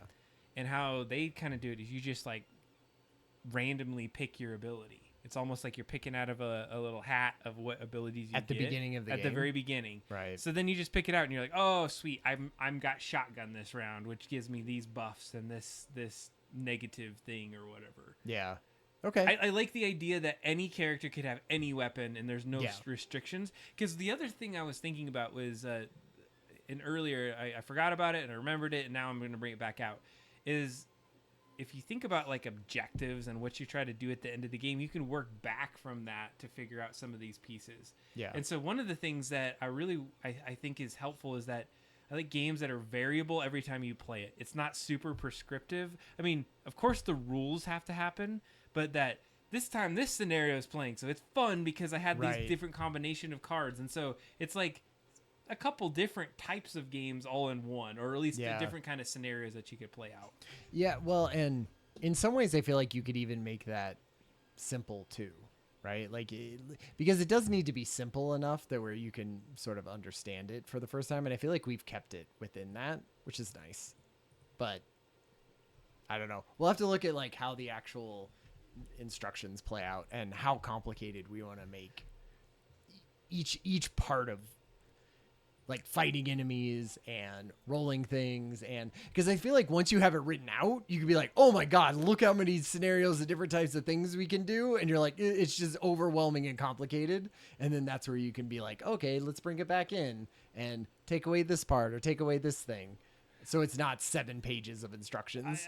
I think we're really close though to having something that's like tuned in enough, because we've been talking about this for quite a bit of time. Like, how is it gonna play? Is it fun? And it's fun now. So it's, whatever we tweak might take it to not fun land or to something that would be really great. Yeah. Well, and I think that's what you get with the play test, right? And so then you're like, okay, we think this is the level of fun we think it's at. Or here's the balance of it. Okay. Here's our North Star. This is our summary. This is the original summary, which we're not going to necessarily read, but I need it for ChatGPT. So what we're going to say is that we're creating a game, and this is all we'll need. And so we need to ask it for scenario cards, end game scenario cards, or do we want to ask it for weapon cards, or how? Like, what do you? So if we said, "Hey, you came up with this crazy story," Yeah. Now we're trying to figure out Okay. what are 6 scenarios that would end this game. Yeah, I think oh, right. I forgot you could just go to ai.com. Spent like millions on that, I Did guess. they? Yeah. Okay. I'm sure. So you helped. Let's see here. You see this? You helped make this board game. And this summary. Give us how many you want to do? 6? Is that too many? No. 6 end game scenarios that could play out to end the game, right? Yeah. And so what we would have to do is oh shit, I shouldn't have said that. You're like, Stop generating. you didn't give me any details on the board game, actually. Whoops. What if it was like Snowman's I was like, holy crap. You remembered? All right, there we go. I'm excited. Endgame the Polar Protocol. I already like the name. Yeah. Santa's Reindeer Cavalry. Okay. Hidden stable of magical reindeer. Miss Santa Claus Salvation. Robotic Mrs. Ooh, Claus. Frost Redemption. One of the players must sacrifice themselves, transferring their conscious into the snowman spirit and regaining control over the facility. Love that. Damn. See, like, this is what I was hoping for. This is like, you give us some ideas. It doesn't necessarily, and then we'd have to figure out how it would play out. So, manage to activate protocols, trigger the surge of magical energy that vanquishes Snowman Spirit and its minions. Goes in lockdown mode, and security systems kick in, and rescue helicopter is alerted. Okay, so that's basically what we were saying before. You escape the facility, but it would be a sleigh, and you basically emergency protocols are done, right? Well, but I think so if this was a card that you pulled, Right. it would have to be like you have to activate the emergency protocols. Yes. In which means going to 2 areas of the board and coming back or something. Right. So we would have to add the details we of would have what, to add what the gets that. details. The second one, let's go through. Yeah, totally. Santa's Reindeer Cavalry. Players encounter a hidden stable of magical reindeer within the facility. Okay, this one's a little interesting. Finding and assembling an ancient sleigh navigation. We already had that. That's like the whole navigation, but this is the GPS that gets us out of here, right? Which I like the idea of like reindeer and the GPS, right? Like it's leading you as opposed to Rudolph leading you out. This one keeps us like ready for the sequel because the snowman spirit is rendered powerless, confined to the facility. Oh, okay, so it's like you're locking down the facility. I like that one. Right. Let's see here. Miss Claus Salvation. Miss Robotic was actually built as a fail-safe against the disaster. They reprogram her, turning into a powerful ally. Oh, yeah, that would be sweet. Like, you find, like, the chipboard or something, or... And she comes with you and, like, protects you the entire time? No, like, this is Endgame, right? So you get to, like, you pull the scenario, and so it's like Miss Claus goes back on the table, and then there's, like, there's a criteria of what you need to do to, like, get her... Yeah, you fight her or something. You fight her right? And to be able to replace the chip. And they subdue her. Like, oh, no, wait, because it's saying she was always built that way, so you would need to plug something into her or something like that. Yes. Use a weapon on her, so somebody has to have a weapon. I don't know. So, okay, very viable. I like these, actually. Yeah. Frost Redemption. We talked about this one, right?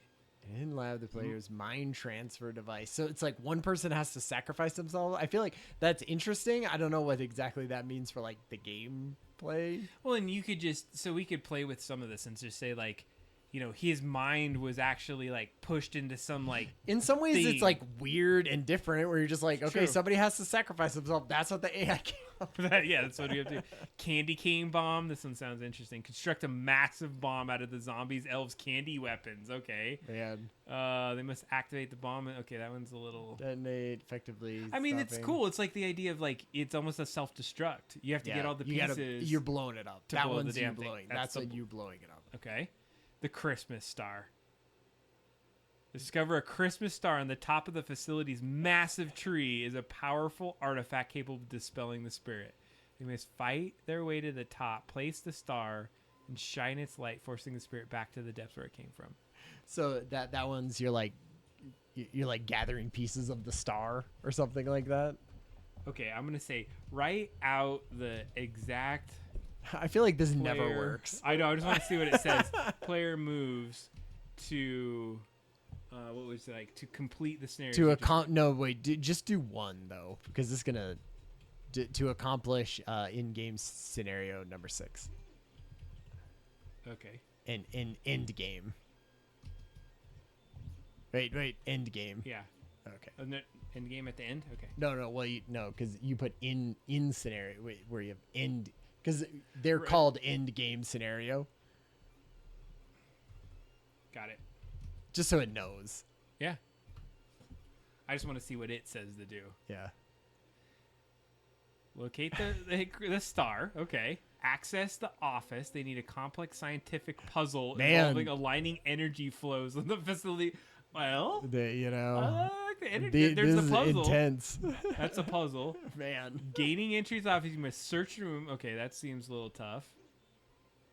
Acquiring the star, they'll learn it is powerless. You need to gather magical energy. See, that's what I was talking about before. Like the game, you go through the pathfinding, Yeah. and now it's like here's the layer, and maybe you don't flip pieces as much anymore. And it's like the end game scenario is like the end game rules where now you can move 2 spaces, or you could do like just enough, and it's enough to speed you to the end. Right. Well, because I feel like it's always going to end up, unless you're adding pieces of the board, it's always going to end up like go to these rooms and get something and then come back, or everyone needs to go to different rooms, or everyone needs to go to the same room. This gives ideas though. Like I think it's still better than nothing. Like it gives. It's you definitely a couple, better than, the in-game scenarios that I was thinking of, to be honest. So that's cool. Yeah. Which thoughts? The Anyone? Polar Protocol. Hey, how Nice. are you doing? Thank you for jumping by. Totally. Hopefully your journey to another place worked out. I didn't hear any more. We were talking about you guys earlier and the Sea of Thieves, the that's Festival right. of Legends, and how that had gone. So, thanks for dropping by and saying hey. We were actually We're wrapping up. getting ready to wrap up soon here. We got our little looks guy good. coming out. We just made another meeple for the evening. It's good. Well, that's great. That's amazing. awesome. I was just glad that you were able to get through. That was so much work for you to like paint them and then like glue man. things and do the things. It was great. Is there like pictures that we could see for final ones somewhere? You'll have to let us know. I think she put it on her Discord. Oh, perfect. But, Go over to Kylie's Discord. Let's see. How much longer do these guys have? Because I might, if they don't have too much longer, I kind of want to see them finish up. Yeah, I mean it's Look, it's doing the little thing. it looks too big. Amazing. Silent auction. That's awesome. Cool. Good. Hopefully that like helps fund your additional Festival of Legend in the future. I suspect that since that was the first one, the inaugural one, you're gonna have some additional ones coming up.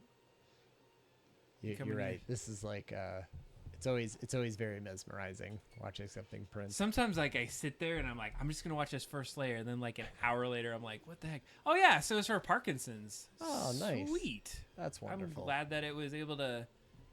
Adam and I, maybe Kylie, maybe we were thinking about, we wanted to do some kind of charity stream at some point. And the only one that the only one that I know of is the one where you like now I can't even remember the one where you play games for like 24 hours straight or something like that to raise money, and they have a whole overlay that you do. Anyway, I'm open to ideas of cool charity streams. I would love to hear about them. Yeah, I mean, I think you can sign up for things, and then people just can donate as you play, and there's certain Yeah. windows of time that Yeah, you can yeah, do that's what I'm talking about. Yes, Extra Life. Yeah, that's the one that I was thinking about, which because then you're doing it like all at the same time, and you can sort of like get more people to give money because they're looking out for people who are doing that stuff. I would. And plus, like, I think it would be fun. Adam and I, like, would play a game or come up with something or do something that takes like a really long time, and we would just do it over like 24 hours. We're gonna try to we're do gonna it. beat all the Halos is what we would do. I know. We See, have to well, go on that run. But I feel like even if we were like, all right, we're gonna do some kind of crazy 3D printed thing and have it done and painted and sanded and done everything at the end of like 24 hours, what could we do? I feel like that would be a fun. And maybe it's video games too and stuff. That's true. I like the idea of the DIY side. Yeah, like creating something. But I also think Extra Life is like about playing video games. So, oh, nice. Hell yeah. That is good. And Michael, so you saw the coins being developed, and so Kalia had put together. I think I said that right. We were debating your name earlier, by the way, trying to figure out, make sure we're saying it right. But we were. What was I gonna say? Shit. You were saying that you saw them. You were saying Mike Azul saw them getting printed, and oh yeah. So you saw maybe that they were printing the coins. Those coins then got painted gold, and Kylie put together this like awesome like a placard that was see Kai Kylia. So we've been saying it right. Yeah. So those coins that we printed that time, in between streams, we printed out like I think it was like 26 of them, so that you could have a selection of them and put them on these little placards for Festivals of Legends, the very first one. So I thought that was cool. Totally. Yeah. It was neat to see them. I watched it on VOD, but like the fun thing was just being able to like be like. I think it was so serendipitous. It was like that morning, you're like, hey, can you get a stencil? And then I think by that night there was like, there was all this other stuff. So that's cool. There was no merch, so people loved it. Oh, see, well, first one, you never know. So you gotta next year merch. Well, that's the thing. Like, oh, that's nice. I was just helping out friends, so don't even think about it. I just wanted to make sure you had something cool to take to your festival, because I'd been listening to you on the stream about it, and you were excited, and there was so much build up for it, and if you're building something. So, yeah, how do we up it next year? Totally. We could think about that now. Maybe like customize, like the clans, or I'm not sure exactly how Sea of Thieves does it, but then they each have their own kind of like clan thing that you could print out. We have plenty of time to do it. Yeah, 4D. Take us to another dimension. I wonder, so I'm going to the Denver Comic-Con. It's not called Comic-Con, but I always do that, the one in Denver. Yeah. This Sunday with the family, and I'm excited to see what sort of AI stuff is there. I don't know what kind of like AI things or like custom printed things. It's always fun to see everyone's like, I don't know, their creativity with art. That's right. I just dox myself. When is it? Is it coming Saturday? Well, it's like Friday night and then Saturday this and Friday Sunday. Night? Yeah, and then Saturday and Sunday. Do you can just go up and get some tickets? Where's this at? I think you can do it online. I'm sure they're still selling them. We got ours cheaper because we ordered them months ago or whatever. Yeah. But like, for one day, like it was not that bad. Yeah, that'd be a fun little thing to check out. Did you? Are you gonna dress up? You were talking about this. I think so. I came to the maybe people have different opinion on this. I did not like make my costume necessarily that I wore to Adam's thing, right? I more just like bought pieces of it, which I feel like that's what it is. You buy pieces and you made the costume. You didn't like sew it together, but I didn't sew it together, and I feel like that's part of it, right? We've 3D printed even parts for it. That's true. The little thing is 3D printed, and I put tape and stuff on the hat to make it seem more anyway. But I was like, if my son Trenton wants to wear it, who's 13, I feel like he would be able to wear it just as well as I could. And I don't know. Yeah, that's what I was. I was like, is it okay enough for me to wear it as a 42-year-old person? Yes. Or is it better that like my 13-year-old son wears it and gets a bunch of pictures taken with him? I feel like that's a cooler memory for him if he wanted to do it. Of like doing that. You gotta all wear something. That's the thing. But yeah, I mean, I don't know. So anyway, Chevy Chase and Christopher. Oh wait, is this on? Oh, so it's Fan Expo. And oh, sweet, you sent the plaque to Rare. That's awesome. All right, let's bring up Fan Expo. I never. Yes, of course, cosplay for all. I never get autographs or anything when I go to these things. Is this I it? don't know. Is this the thing? Yep. What does it say? 17 hours it starts. Oh man, they even got the countdown. There's a couple costumes. Is that a Witcher costume that I see here? I think that's probably. a Witcher costume. There are a ton of people are in costume. Man, so. I think Witcher would be my next one that I'd go to. Oh man, you got wait, Chevy Chase is gonna be at this? Sam Raimi? Sam Raimi's gonna be there. What? Your boy. What? Your boy. You got Steve. Oh, no, Steve Burns, my friend. Great. Oh man, cool. Wait. Let's see the B-list celebrities that are gonna be here. I don't know. Some of these are not B-list to me. All right, Danny Trejo. That's great. Yeah, he's like top level right there. Chick from The Mandalorian. We got Henry Winkler. Oh man, Jesus. the Fonz himself is gonna be there. Skeet Ulrich. What the hell? How come This is a big show, man. This is a huge show. Crazy. What are they gonna be doing? Matthew Lillard. Nice. Holy Matthew. shit. God, how old is Matthew What? Lillard? No. He's gonna be in full head Dorrance, makeup too. Oh man. The whole crew there. Nearly. I've actually met all three of these guys already. I've Really? never met Gates McFadden though. Are you a big do you want to go in and get? I used to get StarCon stuff. You cannot get all of their things. Yeah. Randy Quaid. I feel like which one of those Quaids is like crazy conspiracy theory nut? It's one of those Quaids, I'm pretty sure. See, I mean, so these all cost money, obviously, to get people, right? Is that how it works? Somebody's a fanboy of Bonnie Wright. You like Bonnie Wright there or what? No, so yeah, what you usually have to do is pre-buy your Richard Dreyfuss. Your signature, the autographs, and then you like go. It's like almost like fast track at Disney, to get to the front of the line or something like that. Like there would be no way. If you were to talk to or get an autograph from any of these people, who would it be? One. Ooh, that's a good question. They probably number one. They'd be like, "Don't even touch me. Stand a foot away from me." If I had to get out of all of these guys, oh, that would be fun. When is the Colorado Springs Comic Con?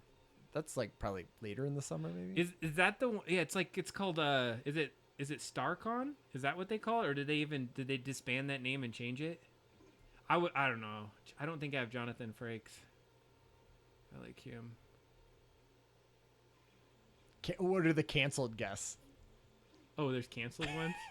Mario Lopez. Oh. The whole back to the or. What is that show? Saved by the Bell. Saved by the Bell. So whole Saved by the Bell cast got out of it. Okay. This was like the Punisher. Yeah. Joseph Quinn. Christina Ricci. They just straight up canceled on you. You know.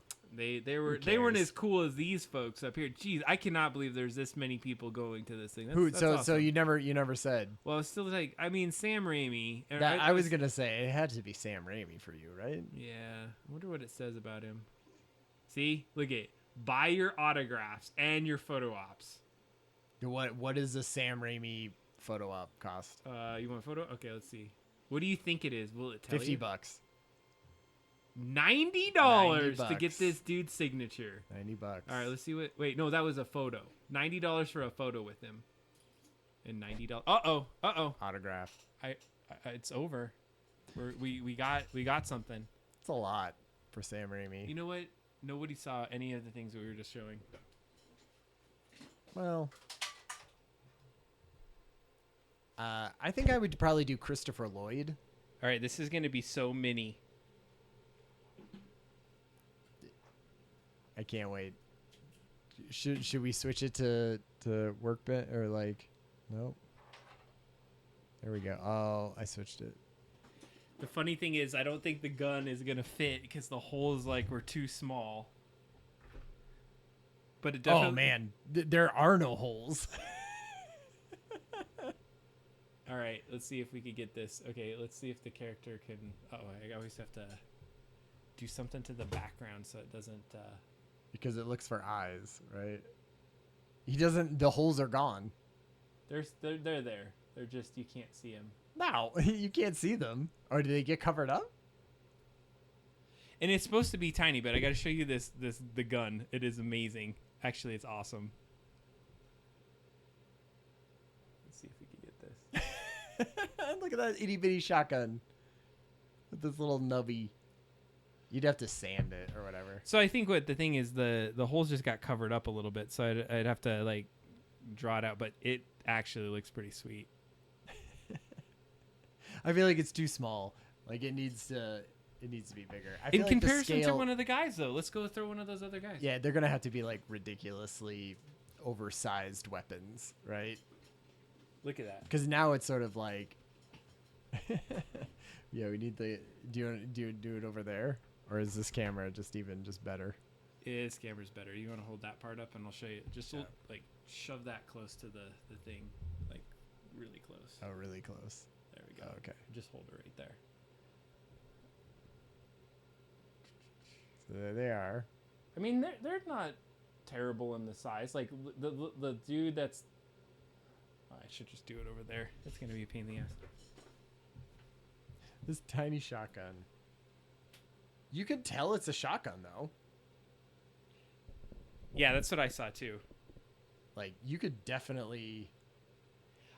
Actually, that guy looks about right. That's how big, because the other guy that's our huge Inca guy. That's the He's Inca supposed guy. to be like the main. So I mean, I think we're right. Because here's the little baby shotgun. The little shotgun there. Like And as long as it actually had holes that made it fit. Like I. So what I do have, let's see here.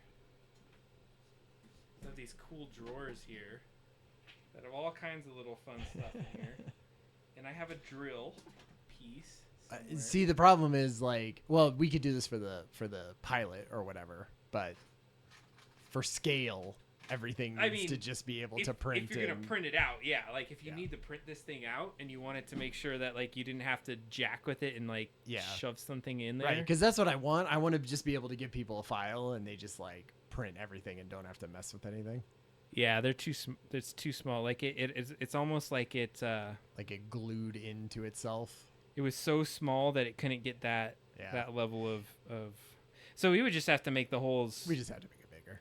A little bit bigger. They're still there if you want to look at it that way, but yeah. Nice. All right. I mean, I think we just leave that one and we just drill it out or do something, right? It's just to have it, and then, or I guess you could plug it, or you could print out a new one with a larger. Well, and that's the thing. First print always is a little bit off. It always sucks. And then the second one always works out really well. So. Totally. Well, we had a lot of good engagement in the chat today. Oh, it was great. Thank you so much for everyone. Totally. I mean, we had Stealth just a prototype. Michael. Yeah, just a prototype. Love Jesus. that. That's so good. Tell me that you couldn't have possibly made that up yourself, because that's too good. Mike is hilarious. I mean, that's a one thing about Mike. He's like the most hilarious dude that I know. That. So he always has the perfect zingers for everything. So Great. hell yeah. So thanks for everyone for showing up. Like okay, we had Stealth Mouse, we had Mike, we had Talon, Disturbed. we had Kylie, Disturbed. Yeah. Was anybody? There were some It was other good. lurkers out there that never got in the chat, but that's okay. Thanks for joining us for tonight. We talked about AI. We went down our philosophical. Of course, every time it's always gonna happen. Toilet hole there, which was good though. I think we're gonna continue that. Mm-hmm. Did we say that we were gonna try to get a guest on the show this next time? Oh, Is that something we're I think we're we should. towards? I think we should put it out. I think we should say that. Okay, we may have a guest on the next show. Just at least guest for, interview for like half an hour or something. Just just we'll like we normally do. We'll talk with someone cool in that. a person who I want to talk with and ask questions to. So hopefully we can. Yeah. Nice. You missed this, Kylie, but we're gonna have a playthrough of the board game, and so Jason. He volunteered you. He might be interested in doing that. So we're going to try to set up an actual full in-person play. Yeah, later in the summer. Record some of the play, throw that on the stream, or maybe even stream it live. So something we might do. I might do it at my work.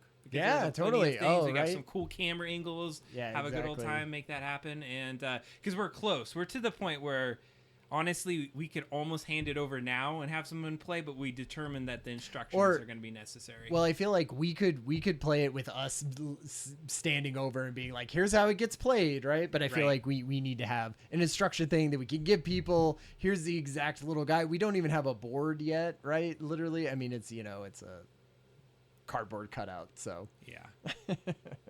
Well, in any case, thank you for joining us tonight. I think we're going to be closing up the show. Yep. With any last comments, thoughts? No. Anything else you want to talk about? We always ask the chat, too. It's like, next time, is there anything you want us to talk about? Is there any topics that are kind of bubbling to the top? It always helps us to understand, like, what you like to hear about. Maybe there's some things that we can vamp on. Ryan and I tell us in the Discord. That's another one. Yeah, get in that Discord. But you and I always can, like, take the other side. So if that's true. Either one of us is going to take a side. Even if we both 100% agree on it, we're like, no, I'm going to fight your ass and I'm going to versus you on this. I always feel like it was good about being in art school because I always feel like you have to debate that. You have to be like this side. And somebody would be like, oh, so you think this? You're like, nah, that was just the side I would take. Do you want me to argue the other side now? That's fine. I can do that. Let's do it. All right. Well, everyone, have a good evening. Thanks for joining us. And we're signing off for Adam and Ryan. Peace out. We'll see you guys next time. Peace. Have a good 4th.